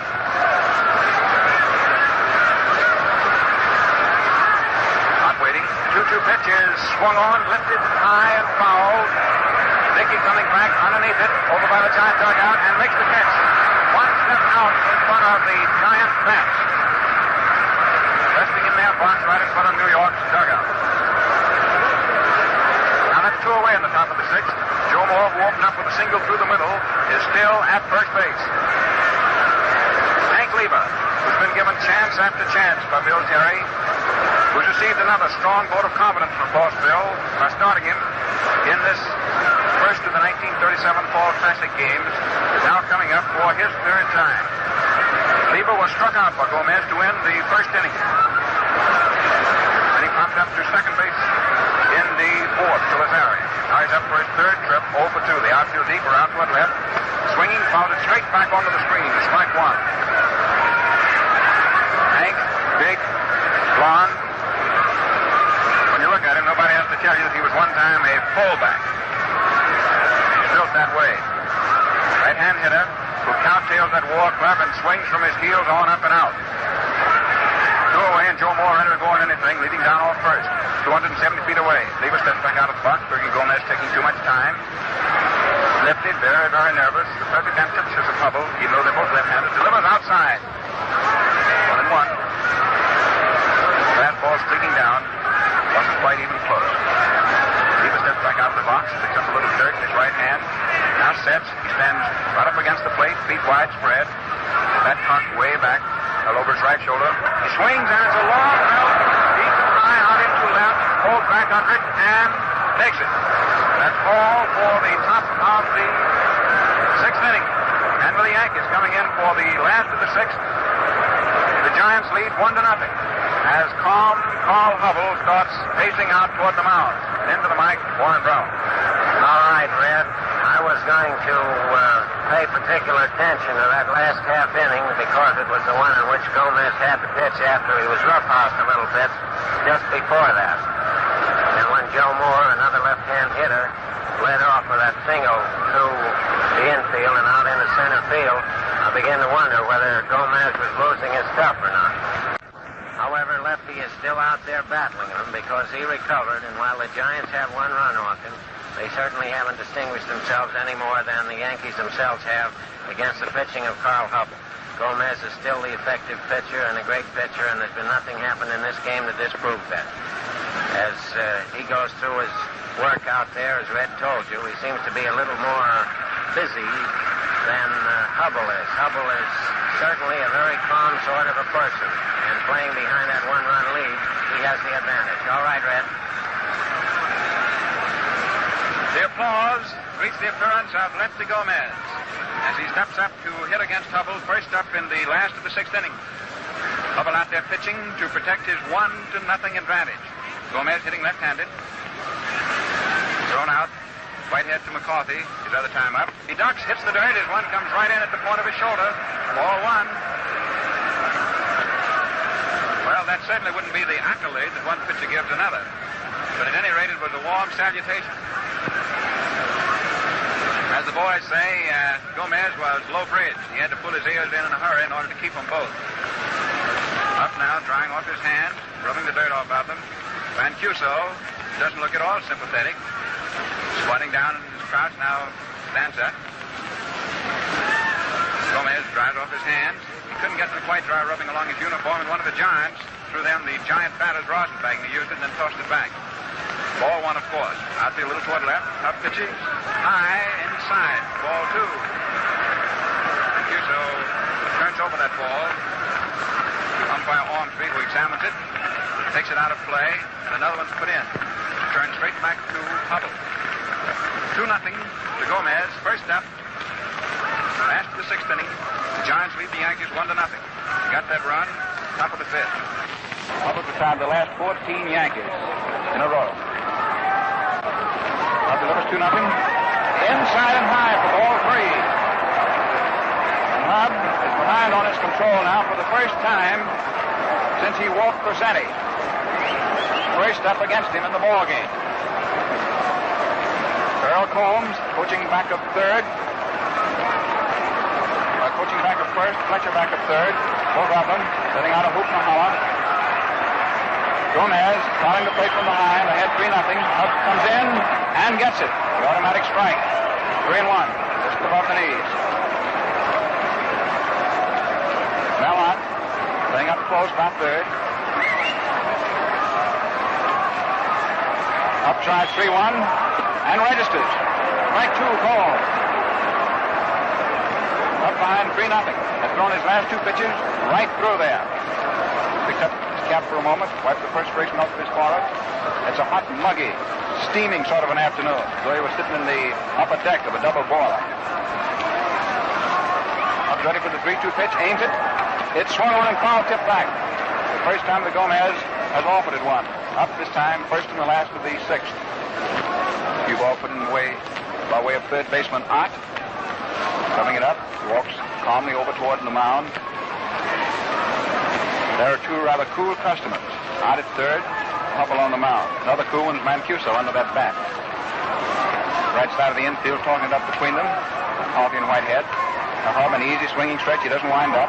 Delivers. Low end sign for ball four. Hubbell has given up two walks. Gomez hasn't walked anyone. And both times Hubbell has walked a Yankee. He has dabbed the old baseball axiom that the walk the first batter up in an inning is fatal. And thus Hubbell, by passing Gomez, his opposing pitcher, first up from the last of the sixth, puts the potential tying run on first with nobody out. Now let's see how the Yankees go about trying to get back this one run. One run through the season hasn't meant anything at all to the Yankees. But one run against Hubbell in a short series such as the World Series can mean a lot. But after all, when the ball game's over, one run's a whole lot if you haven't got it. Gomez leading down off first, not very far. Carlton straddles the corner against him. Frank Rossetti, the leadoffers up there. He's been on once with a walk. First inning. Outfield is pulled around to the left. He's right-hand hitter. There's a throw down to first, not in time. This will fly outside for ball one. Gomez ran down off first a little bit, and when Mancuso took that outside pitch and threw to first, it was cut off by McCarthy, who had run in anticipating a bunt on the part of Crizzetti. So even if Gomez had been a long way off first, which he was, there was nobody at first base to tag him. Hutt pulled up, stepped back to the grass at third. Whitehead pulled up on the baseline at second. There's an attempted bunt, which is fouled back onto the screen. 1-1. Frank Crizzetti, with a high, piercing voice, can be heard from short, regardless of the size of the crowd. Up there, hitting right-handed. Counts 1-1. Mancuso calls for time, walks out to the mound, talking to Hubbell. And now both men of the Giant battery have their caps off, and both are rubbing the beads of perspiration off of their faces. Mancuso, with a great big handkerchief, now he stuffed it back in his pocket. Comes stumping stolidly back of the plate. Swarthy little Gus Mancuso. There's been a lot more to the Giant pitching than most people realize the last few years. Defense pulled up on the infield. Outfield, usual depth and around toward left. Crizzetti up. The count's 1-1. Nobody out. Gomez off first. Hutt pitches. There's another attempted bunt, and it's foul back. Strike two. Hubb's come right in with these last two pitches. Crizzetti has not been able to lay them down. 1-2. Nobody out. On deck to hit after Crizzetti is Roth. Hubb's naturally going to be trying to throw a double play ball right now. There's been one double play in the ball game. That was hit into by Mancuso as he got credit for batting in the one run so far of the struggle in the fifth inning. The runners on first and third. Scored 1-0, the Giants.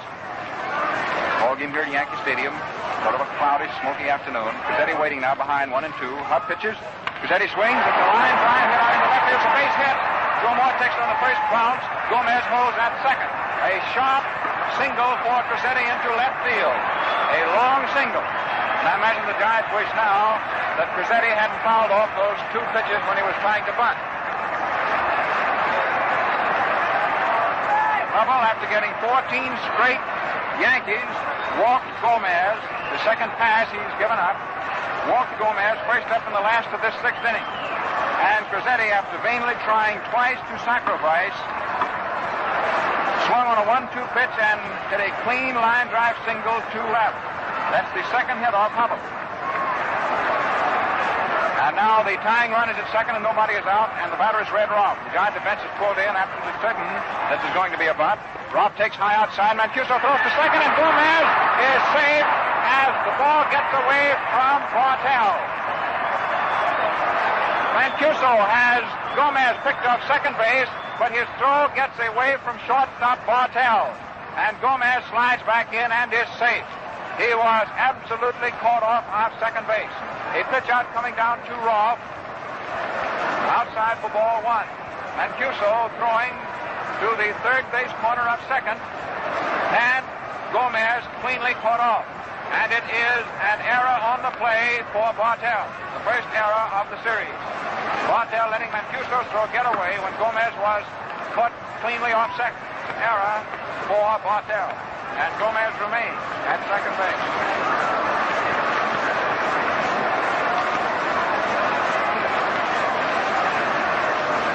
Roth, a left-hand hitter, standing close to him, back of the plate. Hutt pitches. Roth takes high outside. Mancuso threatens to throw down to second, but this time Gomez is glued to the bag. He learned his lesson the easy way, didn't he? And we're having excitement here in the last of the sixth as the Yankees are threatening to rise into their muchly vaunted power and strength. Roth up, DiMaggio on deck. Hutt pitches inside for ball three, and Roth is ahead. Hubbell is behind with his control. This New York crowd at the moment seems to be a Yankee crowd, judging from the way they are applauding these balls that Hubbell is missing the plate with to Red Roth, the Yankee third baseman. Nobody out in after the sixth. Crizzetti is at first. Gomez is at second. Roth up there. 3-0. Hutt comes in, and Roth takes strike one call. Roth up there, wiggling and dancing. But much as a barefooted dancer on the sand of the Sahara at high noon, trying to disconcert Hub and make him miss his target. Hubbell in the pitching position, throwing out of the shoulder. There's a bunt, foul, back down third. 3-1 pitch was attempted bunt. It was fouled off. Now it's 3-2. Hub walks around back of that mound. So this is his batting practice. I think that's one of his greatest assets. The man is never unnerved. I think the way Hubbell pitches, especially in times of stress in baseball, is a good lesson for most of us in the everyday world. He just very quietly keeps his chin out and keeps going as best he knows how. 3-2. Runners lead off first and second. Swung on, fouled, right over into the Yankee dugout.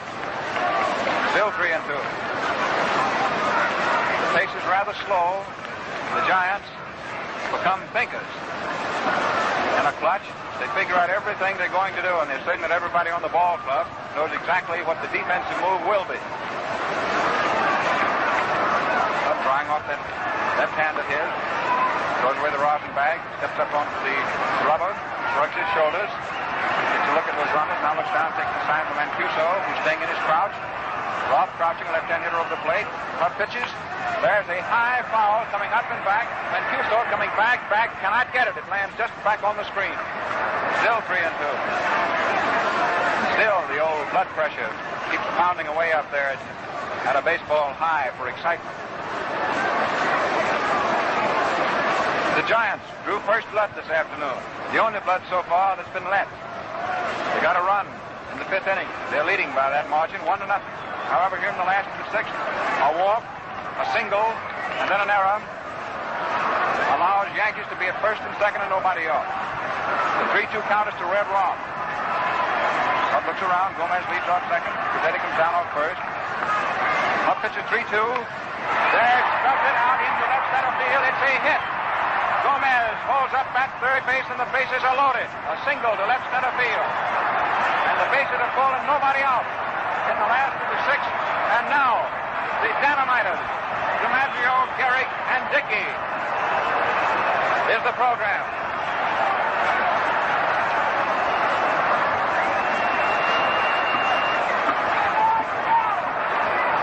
Down in the Giant bullpen, one of the relief pitchers is being warmed up, but he is completely hidden from view, so we can't tell you who it is. You cannot see in either team's bullpen here at the stadium the potential relief pitchers as they groom themselves to get ready. A single into left center field by Roth.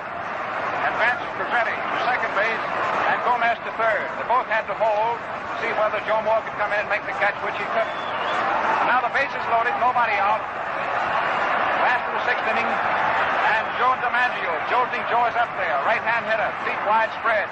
He spread eagle right through the middle of batter's box. Gomez leading off third, Rossetti off second. Roth down off first. The defense is deep around toward left. Hubb delivers. It's swung on. It's a base hit. In comes Gomez. Rossetti around third is heading for the plate. 2 runs are in, and runners are on first and second.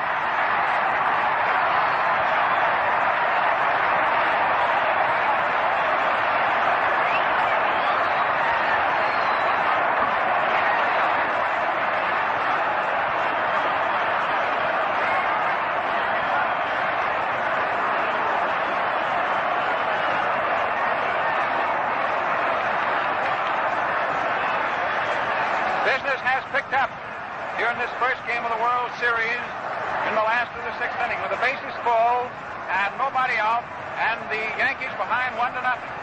DiMaggio, who got the first hit for the Yankees, hit a whistling single to left center field and scored Gomez from third and Rossetti from second, sending Roth around to third, and when the throw in from center field came to third base, DiMaggio, running like a deer, made it on the throw in to second. So the Yankees go ahead 2-1. Nobody out and runners on second and third, and Bill Terry has walked out to the heart of the diamond to hold a personal confab with Hubbell, Mancuso, and shortstop Bartell. Bill Terry, making his first public appearance in the series, comes out from under the shelter of the dugout to the pitcher's mound to talk it over. being relayed to the bullpen. Hubbell is to stay in. That's the decision. Gehrig is up, and he's to be given a deliberate face-on ball. That's ball one. That's the strategy to Lou Gehrig. First base is open. Nobody out. The Yankees lead 2-1. And DiMaggio and Rolfe are on second and third, respectively. Gehrig will soon be at first. And there is ball three. A deliberate walk being given to Lou Gehrig. Not because they like him, but because they don't want to pitch to him right now. There's ball four, and Gehrig is purposely put on first.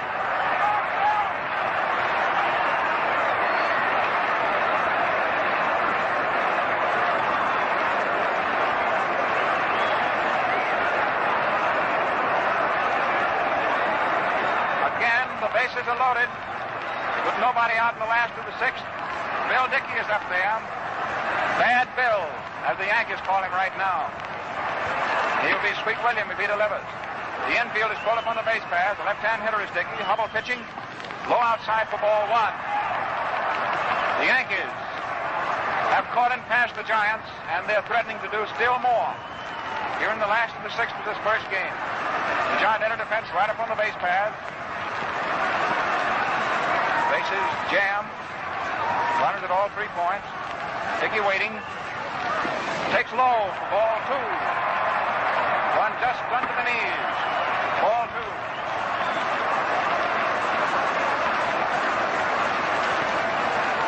Two to one. The Yankees in this Innis City series. Hubbell, one of the toughest spots of his life. It's a sweltering hot afternoon, cloudy. Hubbell has extra heat applied to him right now at the moment, aside from the weather. Dickey waiting. He's ahead. 2-0 pitch. Swung on as a ground ball. Right hit knocks down, but cannot recover. The bases remain full and a run scores.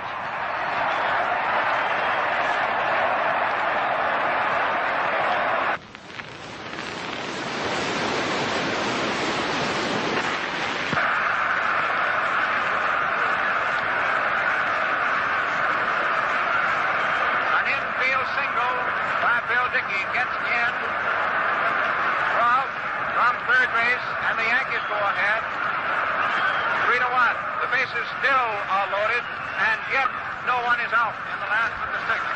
That was a ground ball, hit towards second. Whitehead dove on his chest, knocked it down, did not allow it to roll out of the infield, but could not make a play on it.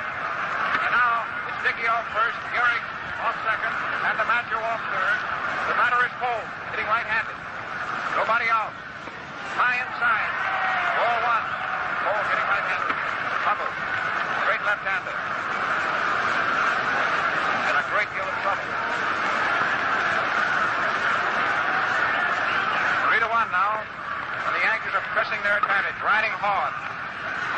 Hogan a crouch, swings and misses.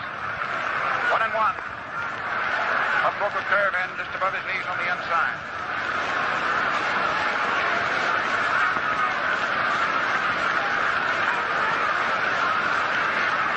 Hubbell, shoulders sagging. Now straightens them back. Arches his chest, takes a deep breath. Poe rather nervous. Into a crouch. Takes inside. Ball two. The curve broke off. And it's 2-1.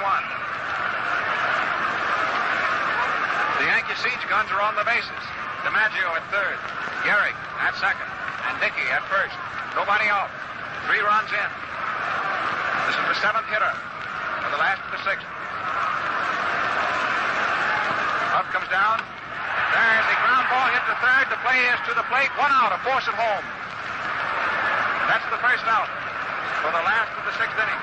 Poe, who has scored as a fielder's choice, as there was no play at first base made for him, grounded just to the left of third baseman Melot, who made the pickup, then calmly threw to Gus Mancuso standing on home plate to force DiMaggio coming home.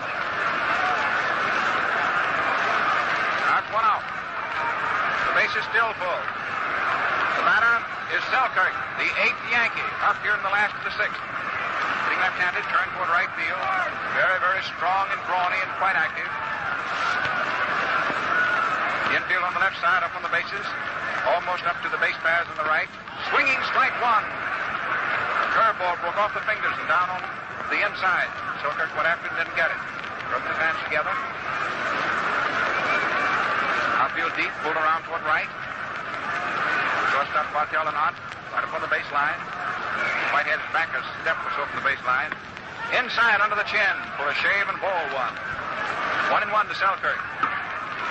Here in this dynamite-laden last half of the sixth inning. When the Yankees, after having 14 of them go down in order. Followed up Hubbell's walk to Gomez first step in the sixth with base hits. The pitch is a curve which is hit safely through the hole between first and second into right field. In comes Garrick. Around third comes Dickey, heading for the plate and scores. 2 more runs come in. As Selkirk single drives in 2 runs to put the Yankees ahead 5-1 and sends Polk around to third base.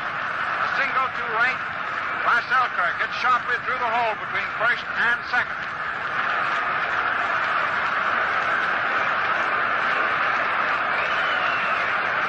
And the Yankees are going away. They're now in front 5-1. And Mancuso walks sadly out to the mound. Hubbell is finished.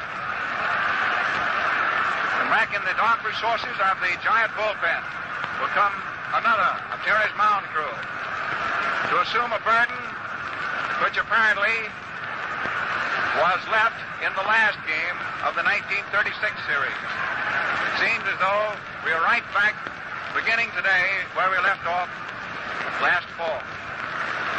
A conference out there on the mound. Hubbell still standing around. Whitehead has come in from second. Bartell, Mancuso.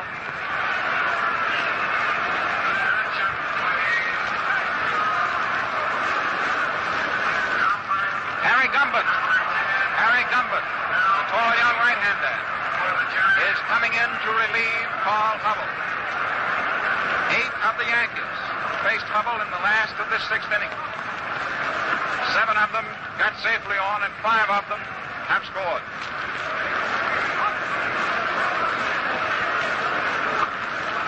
Harry Gumbert, very tall, making that long walk. The bullpen for the Giants is hidden in the stands behind right center field. He has to make all that distance as he comes into the ball game. In other words, he gets pretty well acclimated before he ever gets to the mound. Number 14, now pitching.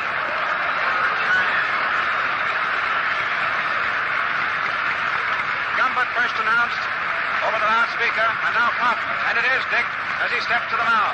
It's Dick Kaufman, the former American Leaguer. Before the relief pitcher came into sight, Gumbert was announced as replacing Hubbell.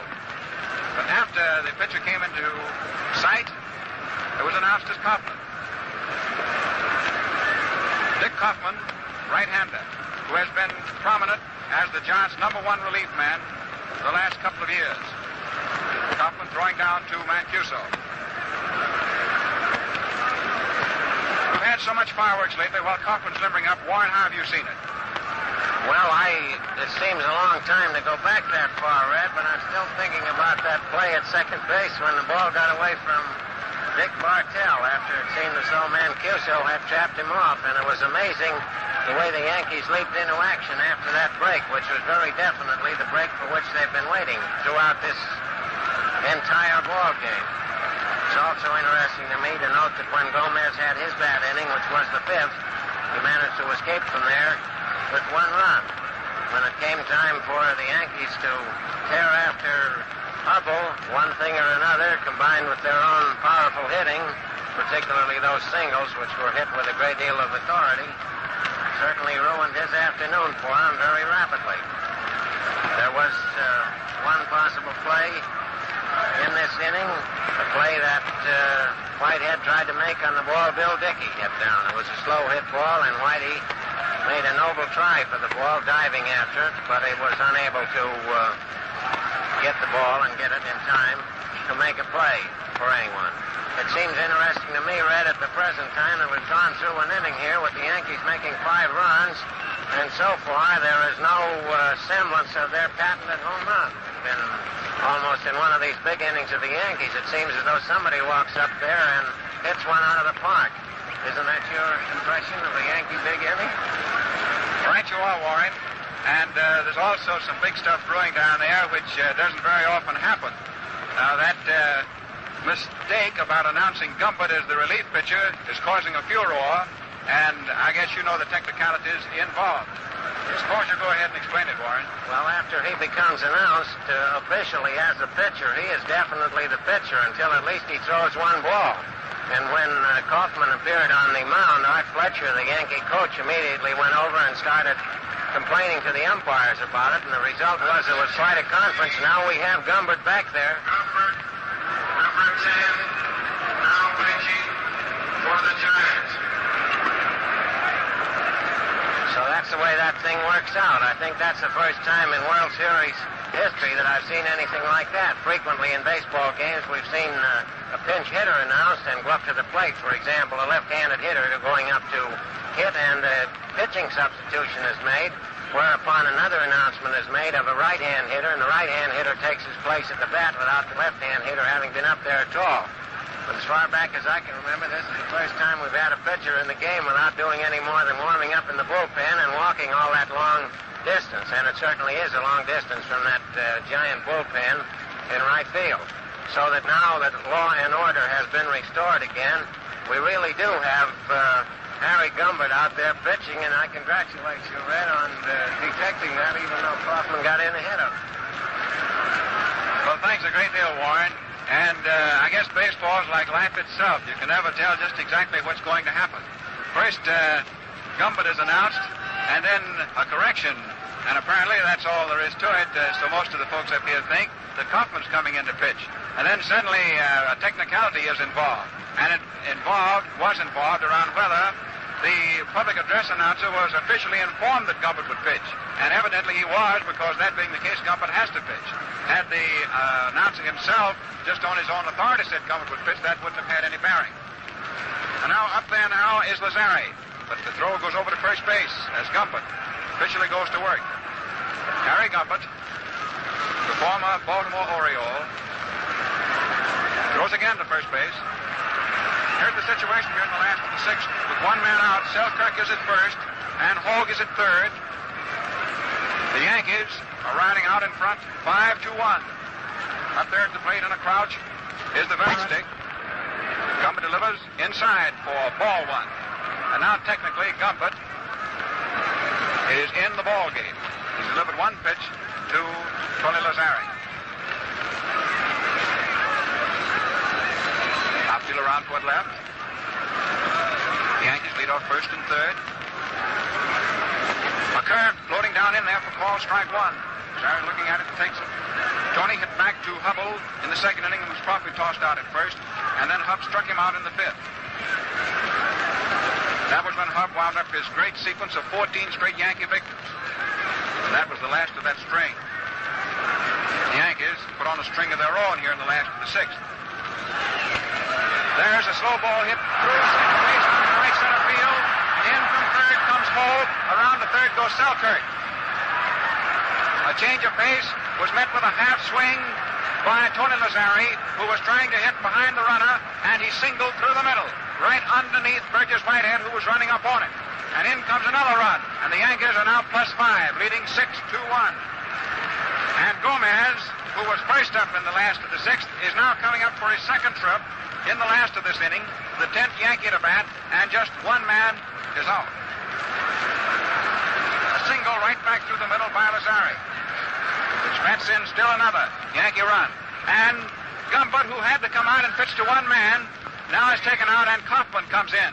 Kaufman, number 14, now pitching for the Giants.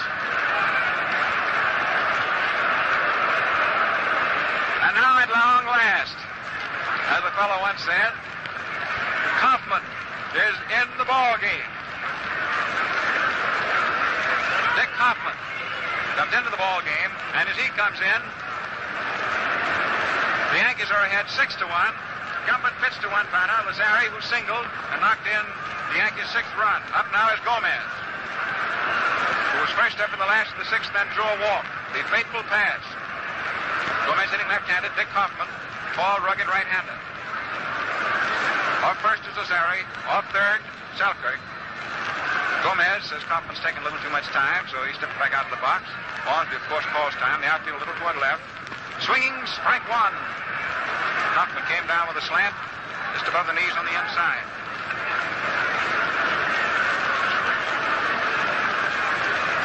Gomez chokes that bat just about an inch, pumps it back and forth.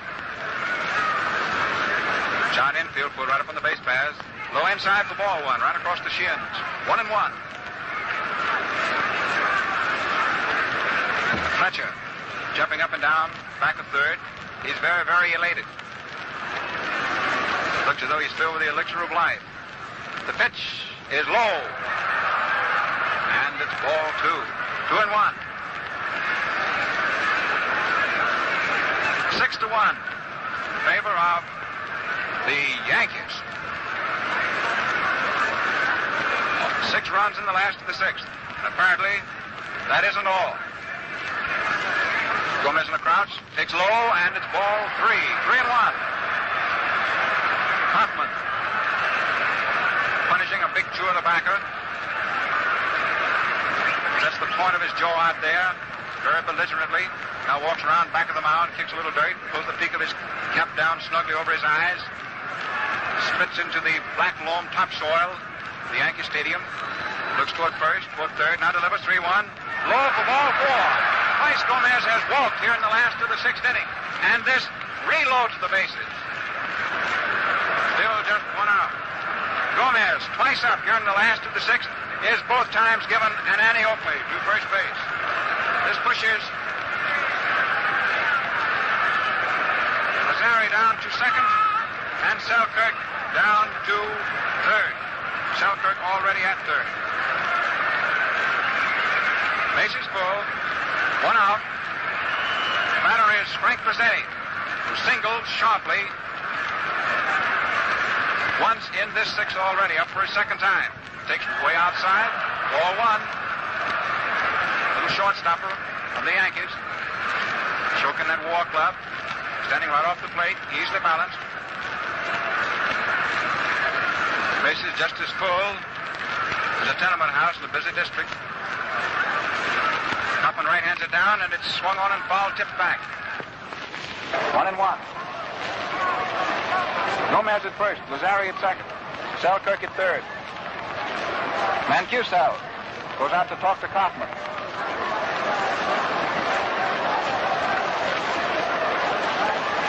Infield lazily passing the ball around between themselves. This has been a severe jolt to the Giants, this last of the 6th inning.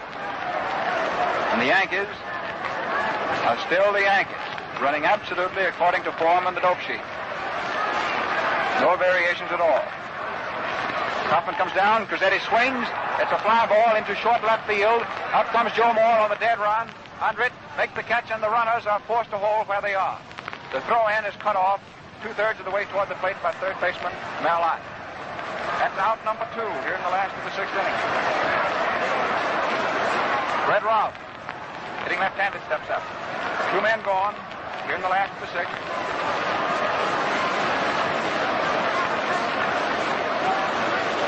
Bases full.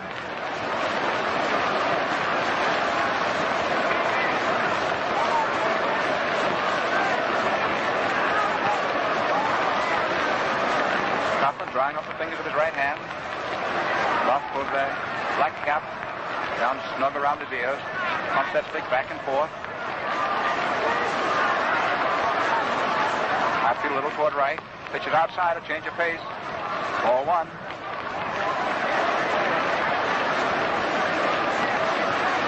Ralph, all set. Easily balanced. He has 1 for 3 this afternoon. Takes low inside. Ball 2. It was Kaufman's fastball. His sights were not quite high enough. This vast throng, many, many thousands, here at Yankee Stadium.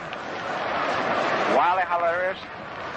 And even a foul ball through the first 5.5 innings has sort of settled back. Either completely filled to a point of satiation with happiness or else completely crushed. Low inside for ball 3. And with the bases loaded, Kaufman is behind to Red Roth. He hasn't hit his target once.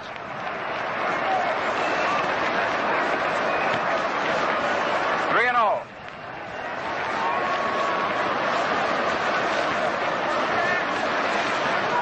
He misses once more, walks in a run. There's a strike. Just on the knees on the inside. 3-1. Bob stepping back out of the box, steps in again. And Mancuso down in his crouch, calls for it. Runners don't lead down very far. Now they start streaking off. Gomez isn't cutting up down at first. He's conserving his energies. The pitch. Outside for ball 4 and a walk to Ralph with the bases full. And in comes another Yankee run. Ralph is credited with batting in that run. 7-2-1 in favor of the Yankees. 6 runs to the good. Selkirk scored on that play. Lazzeri moving down to third and Gomez to second. Up now is Joe DiMaggio. Swings. It's a high fly ball deep out into center field. Lieber goes back and pulls it down. Well, that's all for the first 6 innings, and it looks like it might be all for the afternoon. However, a ball game is never over until the last man is out. But first, before anything else is said by Warren Brown, we pause for station identification.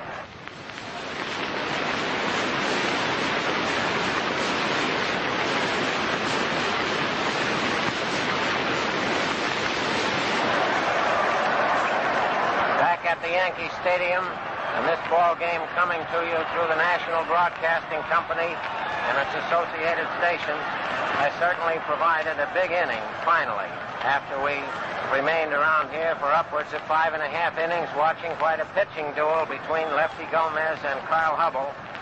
The Yankees certainly caught up with Hubbell in that last inning when they secured 6 runs and 7 hits. Not all of them, of course, all for Hubbell, for he was gone, and during the balance of the inning we had 2 giant pitchers in there. Harry Gumbert, who seemed to come in because of a mistake in identity on his way from the bullpen, and Dick Kaufman, who finished up for the game. There were a few bases on balls crowded into that inning, and certainly 1 break which went against Hubbell at the time he was in there. However, full credit must go to the Yankees for the ability with which they leaped to the attack once they had an opening, and it was the first opening in the game that Hubbell had given them. All right, Red. Lefty Gomez is ready now to start the 7th, pitching to Jimmy Ripple. He does strike 1 call. Sharp breaking curve just above the knees. Ripple has 1 for 2 this afternoon. He started off what looked to be the Giants' beginning of the 5th with a single. Takes low outside, and it's 1-1. Gomez has never lost a World Series ball game. And it looks as though he'll still be able to camp on that record for another few hours. 7-1 in favor of the Yankees. Ripple swinging, foul tips it back. Strike 2, 1-2. First Giant up in the 7th. Yankees ahead 7-1. After Ripple, McCarthy, then Mancuso. Infield straight away. Up a step on the left side. Full depth on the right. Outfield a couple of steps toward right on Jimmy. Full hitter. Swings. There's a fly ball going out into left. Cole coming up fast. Takes it on the run. It's all for Ripple. 1 up, 1 gone in the 7th. Batters McCarthy. He has 1 for 2. He singled through Lazzeri in the 5th inning to send Ripple around to third base. Jimmy later coming in on Mancuso's double play ball. The only run the Giants have.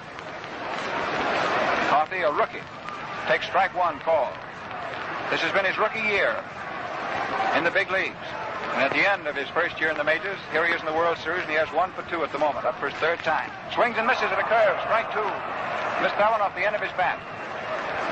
They're playing McCarthy just as they did Ripple as far as the outfield is concerned, toward right, left side of the infield the same, and Lazzeri is a step or so more down toward first. High inside, on the chest for ball 1. 1-2. McCarthy, very slender. Big Bill Dickey sets his mitt. The ball is bounced easily back to the mound. Gomez traps it, throws over to first. That's all for young John. Getting back to the box. 2 up, 2 gone, top of the 7th. Hitter is Gus Mancuso. Stems back out of his box. Takes the meat end of his stick. Knocks the dirt out from his spikes. Now stepping in, close over against the catcher. Fences straight away. Strike 1 called. A little hook was snapped in just above the knees on the inside. Right-hand hitter. Gomez, elongated, slender left-hander, delivers. Fastball inside, 1-1. Gomez draws up his knees almost under his chin, flails those arms around his back of him, ties himself up into such a knot you wonder how in the world he ever gets out of it. Delivers. Inside, ball 2. 2-1.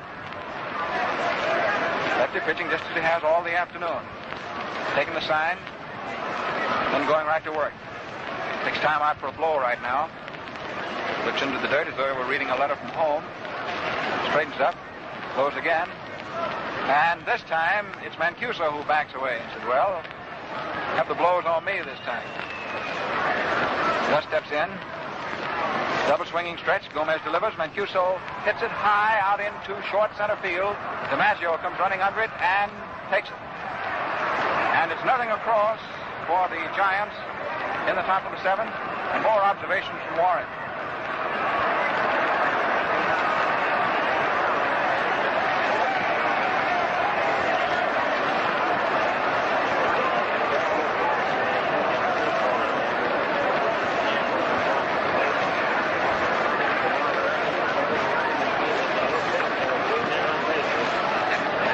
To get almost any ball club down for the time being. Naturally, with Gomez being as effective as he has been throughout his American League season and throughout this ball game, with the exception of the 5th inning, it was hardly likely that the Giants were going to cut loose and have any big inning off of him any more than it was that the Yankees were going to have one off of Carl Hubbell. But that, to me, is one of the reasons why there are probably more than 60,000 people here looking at this baseball game. One never knows what is going to happen in a ball game. At the very minute that Hubbell walked Gomez, who was a pitcher, no one suspected that he was due for the trouble that happened. And so, Red, looks like they're ready to start again, maybe on Kaufman this time. Dick Kaufman ready to pitch to Lou Gehrig. And does so, called strike 1, buzzing it down just above the knees on the outside. Gehrig has 0 for 2 official trips. The only time he got on was in the 6th with a deliberate walk. Later came around to be scored. Outfield very deep, round toward right. Columbia Lou, tremendous favorite here, sets, gets back from one inside up against him tight for ball 1. 1-1. Dick Kaufman, the 3rd, the Giant pitches. In the ball game and in the 6th inning. Now working, starting the last of the 7th. Gehrig swinging, it's a sky-high foul up on top of the stands in back of third base. Hits up at the edge of the upper facade and drops all the way back like a bum. Oh, that's one bum that people weren't dodging. They were fighting to get close to it. Kaufman comes down with a change of pace, just missing outside. Count levels at 2-2. Gehrig certainly had to lay the engineering eye on that one. Dick delivers. Missing inside, and it's 3-2. Gehrig turns a little bit toward right field.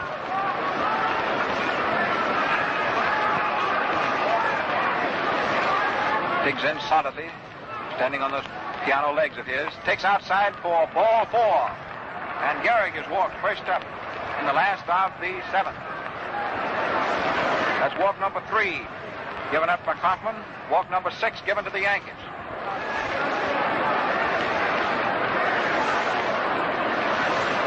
Nobody out. Last of the 7th.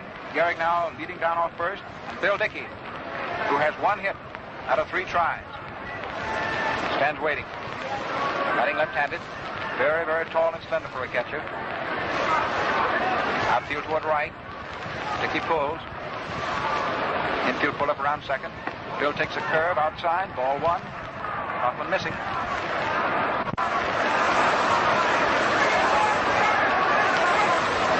7-2-1. Favor of the Yankees. Nobody out, last and seventh, the man on first. Low for ball two. Kaufman's having trouble with his control. It's no new experience for Kaufman to be pitching against the Yankees. As most of his major league career has been in the American League. Washington, the Browns. Being released by the St. Louis Browns, came over to the National League with the Giants. Pitches inside. There's a throw down to first, not in time by Mancuso. And it's 3-0. 3-0 to Bill Dickey. Gehrig going first with a pass. Dickey set. Kaufman misses inside with his 3-0 pitch for ball four, and Dickey trots off to first base, and Gehrig moves down to second. Of the 6 Yankees that Kaufman has pitched to, he's walked 4 of them. Big Gamble's back onto the mound. Bill Terry standing out in front of the Giant dugout. Looks down into the dirt for the moment. Imagine Bill doesn't feel like joining a choir and singing one of his now famous solos. Batter up is Merrill Hogue, who drops a bunt down toward third and it rolls foul. Strike one. Nobody out. Last of the 7th. 7-1 favor the Yankees. Gehrig on second, Dickey on first. Result of passes by second relief pitcher Dick Kaufman. Much attention was focused on the relief pitchers in the last of the 6th inning. And there was a slip-up on the generalship somewhere. Gumbert was announced, and he was sitting in on the dugout. Hadn't thrown a ball, hadn't even been in the bullpen.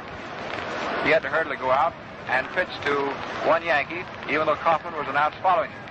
Kaufman couldn't come in until Gumbert pitched to one man. Now Hogue, a right-hand hitter, takes high outside. A throw down to second isn't in time, and Bartell on the third base side of second base, leaning for the ball, has Husky Lou Gehrig come right into him, much as an end tries to take out an opposing tackle. Gehrig fighting to get back to the bag, and little Bartell in his way. Well, you can guess the result. Gehrig got back to the bag. 1-1. Hogue down in his crouch. He has 0 for 3. Doesn't choke the bat. Tries to bunt, and this one is popped foul back of third. So far, the Yankees this afternoon have been unable to lay down bunts when ordered, and then have been hitting with 2 strikes on them, base hits. It seems to be a pretty good baseball strategy. It's working today anyhow. Working at 1,000. Now can Hogue continue the Yankee policy? 1-2. Nobody away. The runners lead off first and second. Kaufman twirls as though he would throw back to second, but he doesn't. Gehrig taking a long lead. There's a ground ball hit to third. Ott scoops it up towards the second, one away. The relay on to first. It's a double play. Gehrig moving down to third base.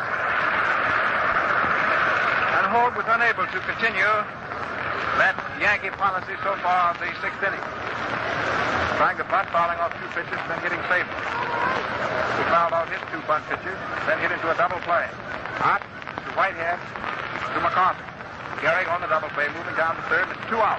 Last of the 7th. But now it's Selkirk. Turns sharply toward right. Swings, fouls it. Spins around. Strike 1. George has 1 for 3. His singles came in the 6th. All but one of the Yankee hits came. There was a sharp one wrapped through the hole between first and second out into right field. Outside, ball 1. 1-1. 2 out. Gehrig on third, 90 feet away. The Yankees lead 7-1. Outfield pulled around toward right. Selkirk takes a change of pace low. 2-1. Ormsby working balls and strikes. Law behind first, Basil behind second, Stewart behind third. Kaufman comes in.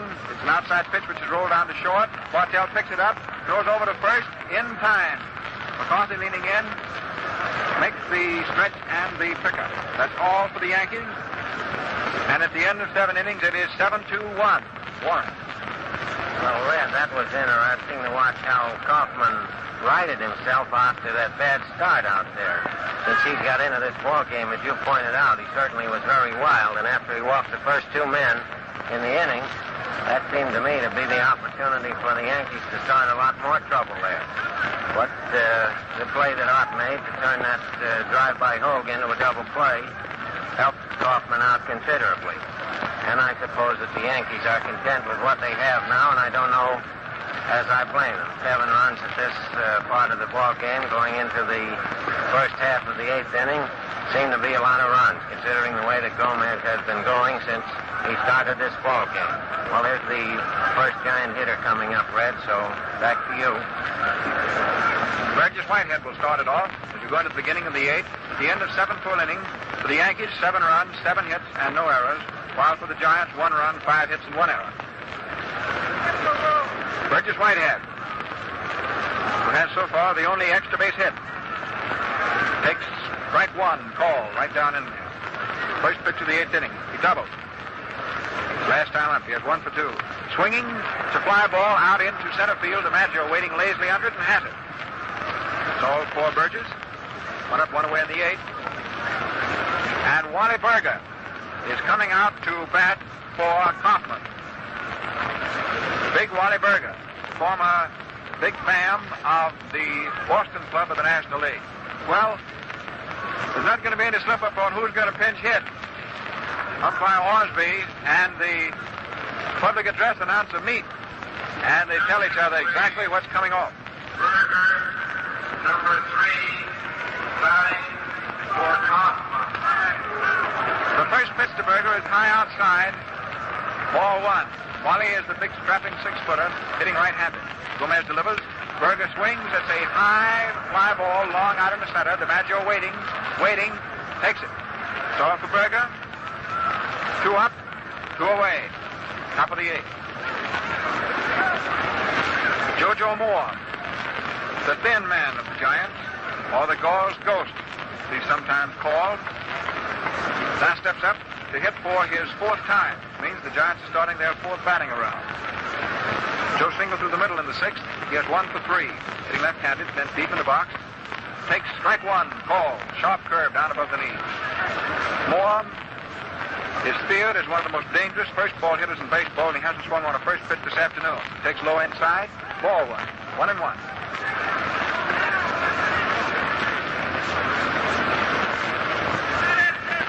Joe pumping that stick. The pitch low outside. Moore's ahead. Gomez behind.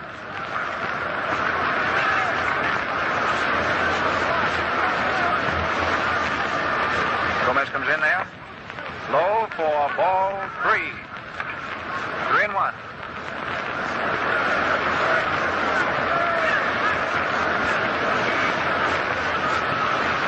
Pitch. All right, 2. 3-2. Outfield toward right. Moore swinging. It's a high foul. Back of third. Cross goes over, but he cannot get it. Back into the boxes.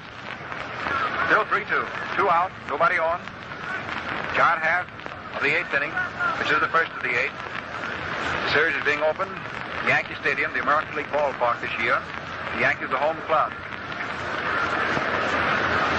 7-1. The argument of power supremacy. 7-1, favor the Yankees. Moore swings on another 3-2 pitch. This was a fly ball into short left field, and it drops safely in there for a base hit. Moore turns to the left at first and then holds on, dropping a fly ball single in short left field, about 15 feet inside the foul line. That's the second straight hit for Moore. He's the first Giant to have more than 1 blow. It's hit number 6 off Gomez, and it's the first hit off Gomez since Whitehead doubled with 2 out in the 5th. 2 out, Moore leading off first, and the batter is Dick Bartell, who has 1 for 3. Swings on the first pitch. It's a long line drive deep into left, and it's caught right back up against the stands by left fielder Hogue. It's all for the top of the 8th. The Yankees are still a plus 6 runs, 1. Be the effective pitcher that he has been right down the line. That base hit that Joe Moore dropped over there in the left field wasn't such a severe one that it would have startled anybody. And in all events, it came when there were 2 out, which is a good time normally for base hits to come, especially when there are no one on base.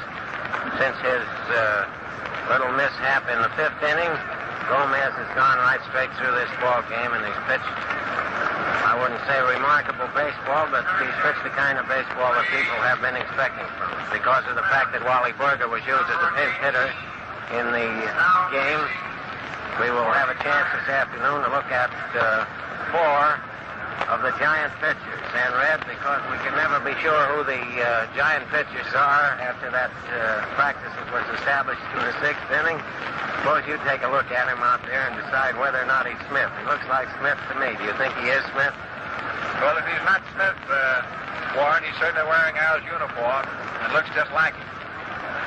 Al Smith turned out of a little left-handed curveball artist. The 4th Giant pitcher thrown against the Yankees here in the first game, 1937 World Series. Smith has just taken his place there on the mound, simply throwing down to Gus Mancuso. In the season of 36, Smith was just about tops for the Giant relievers. One time, Bill Terry said that he just about the best relief pitcher that he ever saw, especially coming in there with a curveball. However, this year, Al has not been tremendously effective, and the relief burden among the Giants has had to be shifted around from man to man.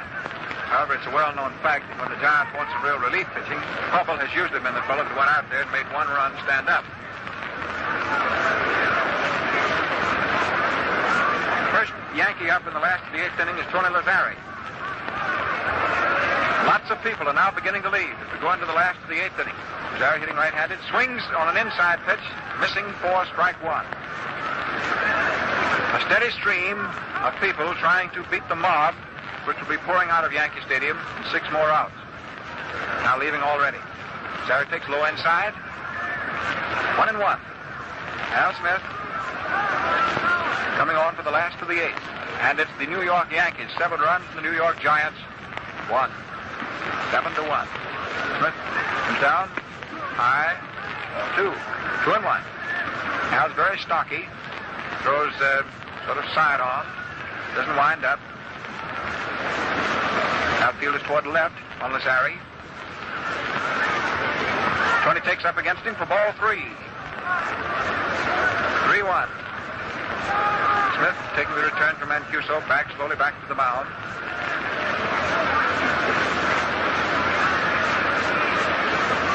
Al comes down. It's in there, swung on and hit deep and far back into left, and it's a home run for Lazzeri.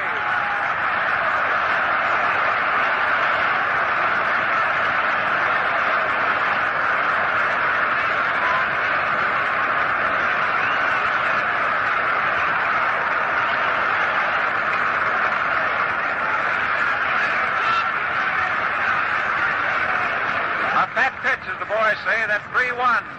Came down in there, and did Lazzeri go after it and get fat on it. The first home run of the 1937 World Series. Hit high, far into the lower spectators, deep behind left field, and well up among them. No question about that. And now it's 8-1. And Gomez is up. Swings and misses, strike 1. About the one thing left to make Gomez's cup of joy overflow is to get a base hit. He, like any other pitcher, dearly loves him. Gets back from 1 up against him. 1-1. Lazzeri really pickled one for keeps just a moment ago. Smith comes down with a curve in there. Called strike 2. That one drove Gomez. Left-hand hitter back a step and then broke away from him and down over cleanly. 1 ball, 2 strikes. Nobody out. Gomez falls away from a pitch, pulls it deep into right field, and Ripple, misjudging it, then goes back to make a spectacular catch.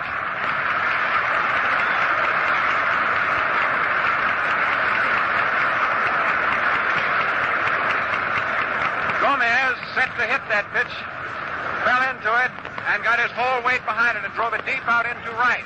Ripple came in, misjudged it at first, then saw the ball was going to carry, far over his head, started running back. One foot slipped underneath him, but still he managed to get strength from somewhere and leap high into the air to make a spectacular one-handed catch and save himself. Frank Lazzeri hits the first pitch of line drive right to Mellon. And that's 2 away in the last of the 8th inning. Warren's going to tell you more about Ripple's catch. I can see him sort of licking his chops in preparation for that. The line drive hit by Lazzeri to Mellon for the second out. Now it's 2 away, last of the 8th inning. Nobody on, and Red Roth up. He has 1, 4, 3 official tries. Hitting left-handed, he tries to bunt and foul tips it. Strike 1. Left-hand batter, left-hand pitcher, Al Smith. The 4th giant hurler in this ball game since the 6th inning. 8-1, favor of the Yankees. Outfield straight away. Roth doesn't go after it, but it's good. Call strike 2. Smith burnt that one through his fastball. Ripple put it deep out and right. Roth down in his crouch. Leans back from one inside. Ball 1. 1 and 2. Roth up there hitting. DiMaggio leaning down on his right knee on deck. Roth cocks that stick back in his left ear. Swings. It's a high fly ball out into left field. Joe Moore goes back 1 step. Now comes in 1 and has it. That's all for the last of the 8th. Warren? Red, I noticed that you suggested that I was going to talk something about that catch that Ripple made in this inning. First, I want to say that this inning stirred memories in me rather than excited me about what happened here. When Tony Lazzeri got his home run this afternoon, the first one of the 1937 World Series, I was thinking about one that he made last year, which came with 3 men on bases. That was truly a sensational one, since that doesn't happen very often in World Series history. When Ripple started after that ball out there, believe it or not, Red, I was thinking of the catch he made in Chicago not long ago with 3 men on bases at a time when some of us thought that the pennant lay between the Giants and the Cubs. And if he hadn't made that catch with those 3 men on bases, why, maybe there would have been a little different in here. I think that's the way everybody accepted it, so that when Ripple went up in the air and caught Gomez's long drive, much as I hated to see Gomez lose in his life's ambition to make a base hit, I couldn't help thinking of that catch in Chicago. So now back to you, Red. Mellon takes the first pitch of the 9th inning. Called strike 1. Gomez looking just as strong and fresh as when he started. Comes right back in. Out swings and misses. Fast one burnt down around the knees. Strike 2. Gomez gives his trousers a little yank. Straightens up. Knees and elbows akimbo. He comes out of it. Strike 3 swinging, and on 3 pitches, Master Melvin is struck out to start the 9th inning. That's the second strikeout for Gomez. He got his first strikeout at the expense of Hank Lever with a 3rd out in the 1st inning. And here is Hank up again. Hank has 0 for 3.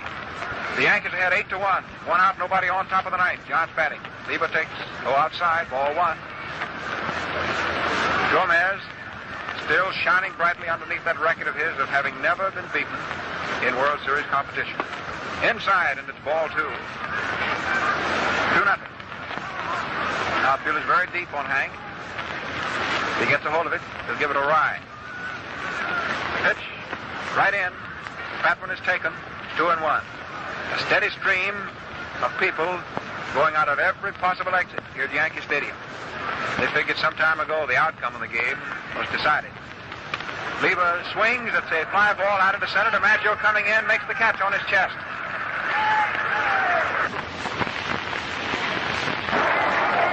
Two away, top of the 9th. Up steps Jimmy Ripple, who found Major League Baseball was much more lucrative and pleasant than being an ambidextrous paper hanger. Outfield toward right. Ripple hitting left-handed, takes inside against him, all 1. Jimmy looking very calm and cool. To say that he is a left-handed hitter is only half the truth. The pitch. Call strike 1.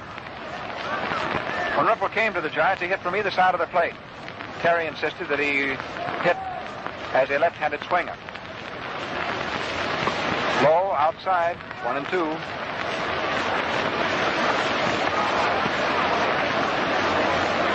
Count slightly in his favor. 2 out, top of the ninth. Nobody on. The Yankees 7 runs to the good, leading 8-1.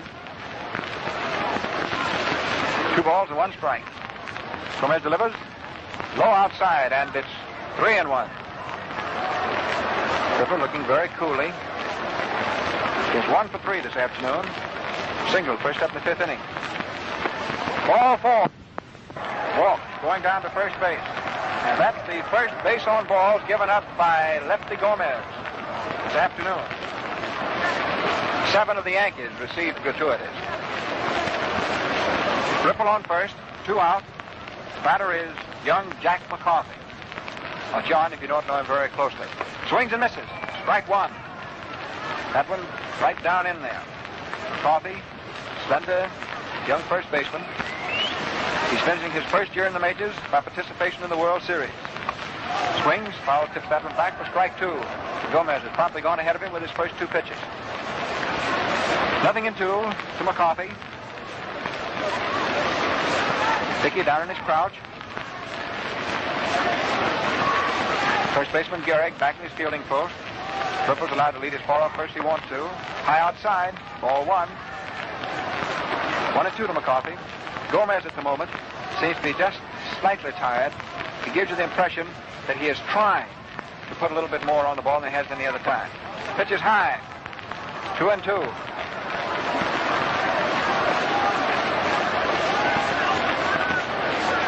2-2. 2 out. Top of the ninth. McCarthy waiting.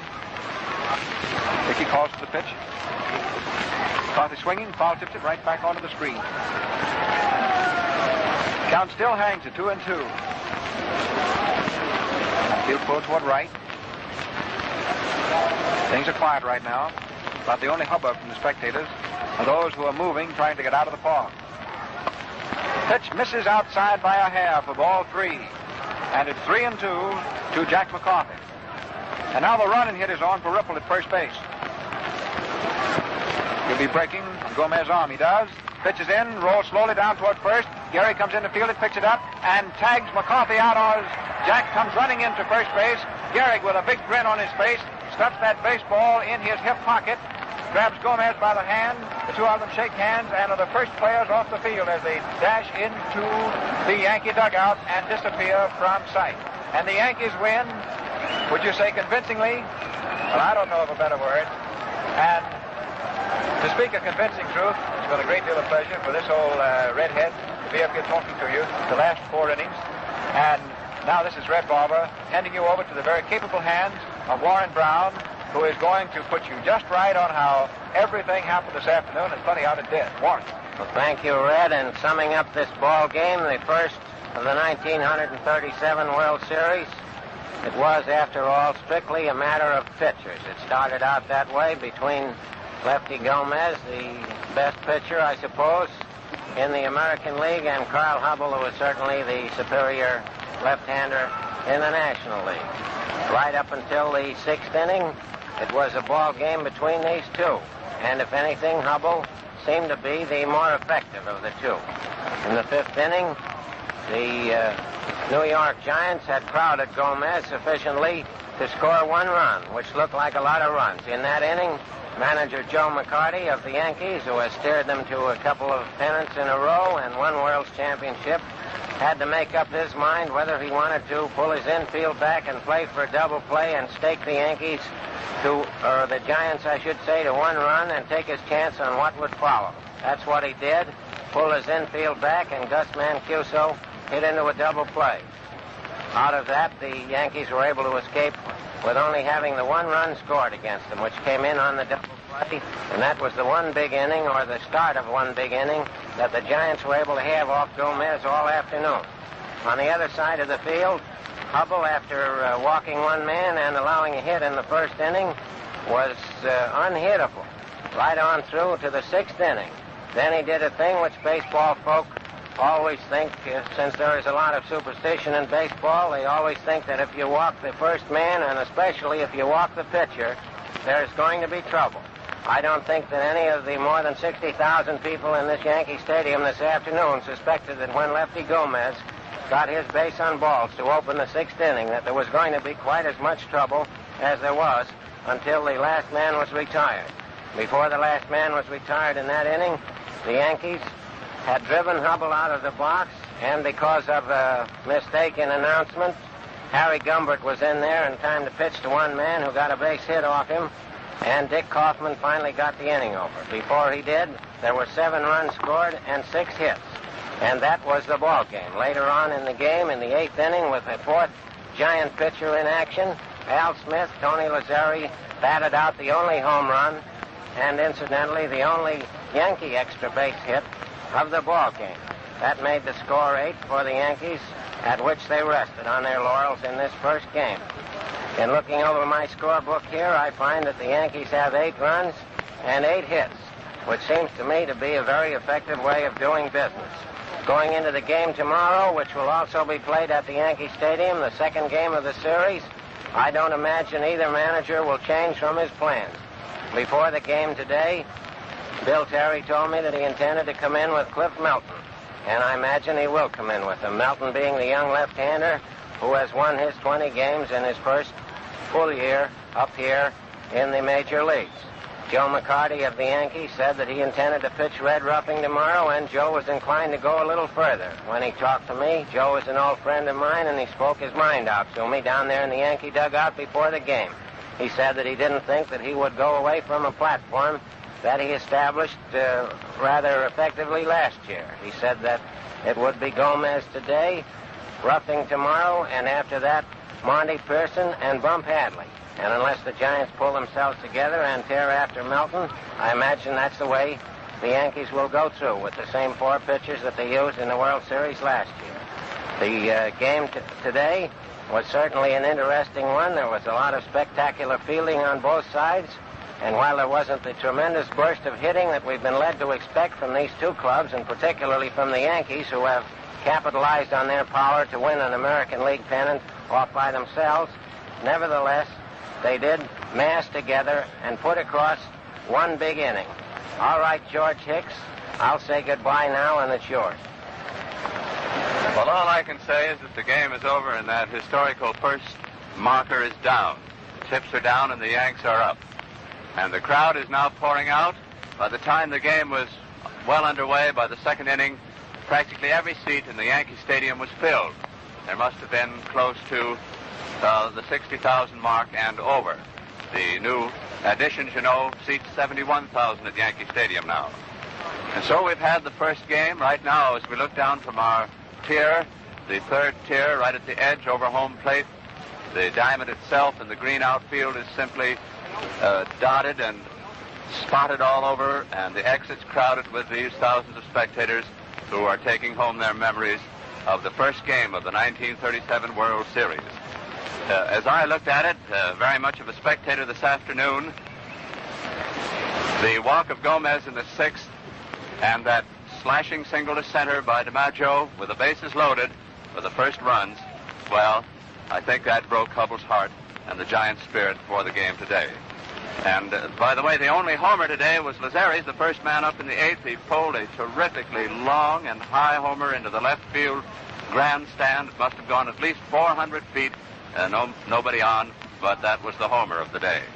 And so I guess that's about all we can say. This has been brought to you by the NBC and its associated stations from coast to coast. We'll be back on the air tomorrow, of course, with the second game from the same position at Yankee Stadium. As you know, the first 2 games are played at the stadium, and then the 3rd, 4th, and if there is a 5th, at Polo Grounds, and the 6th and 7th at the Yankee Stadium if necessary. We'll be back on the air tomorrow at our regular time, 1:15 Eastern Standard Time. That's 12:15 Central, 11:15 Mountain, 10:15 Pacific Standard Time. Your announcers will be Tom Manning of Cleveland, Red Barber of Cincinnati, and Warren Brown, sports editor of the Chicago Herald-Examiner. And so, well, that's all. Till tomorrow. George Hicks announcing. This program is brought you through the National Broadcasting Company. We wish to thank the American Home Products Corporation, makers of Old English Wax, Louis Philippe Lipstick, and Colonos Toothpaste, Sterling Products Incorporated, makers of Phillips Facial Cream, McKesson & Robbins, makers of Kellogg's Tooth Powder, and the Procter & Gamble Company, makers of Camay, Oxidol, Crisco, and Ivory Soap, for their courtesy in relinquishing the time for their programs usually heard over some of these stations in order that the National Broadcasting Company might bring you a description of the World Series baseball game.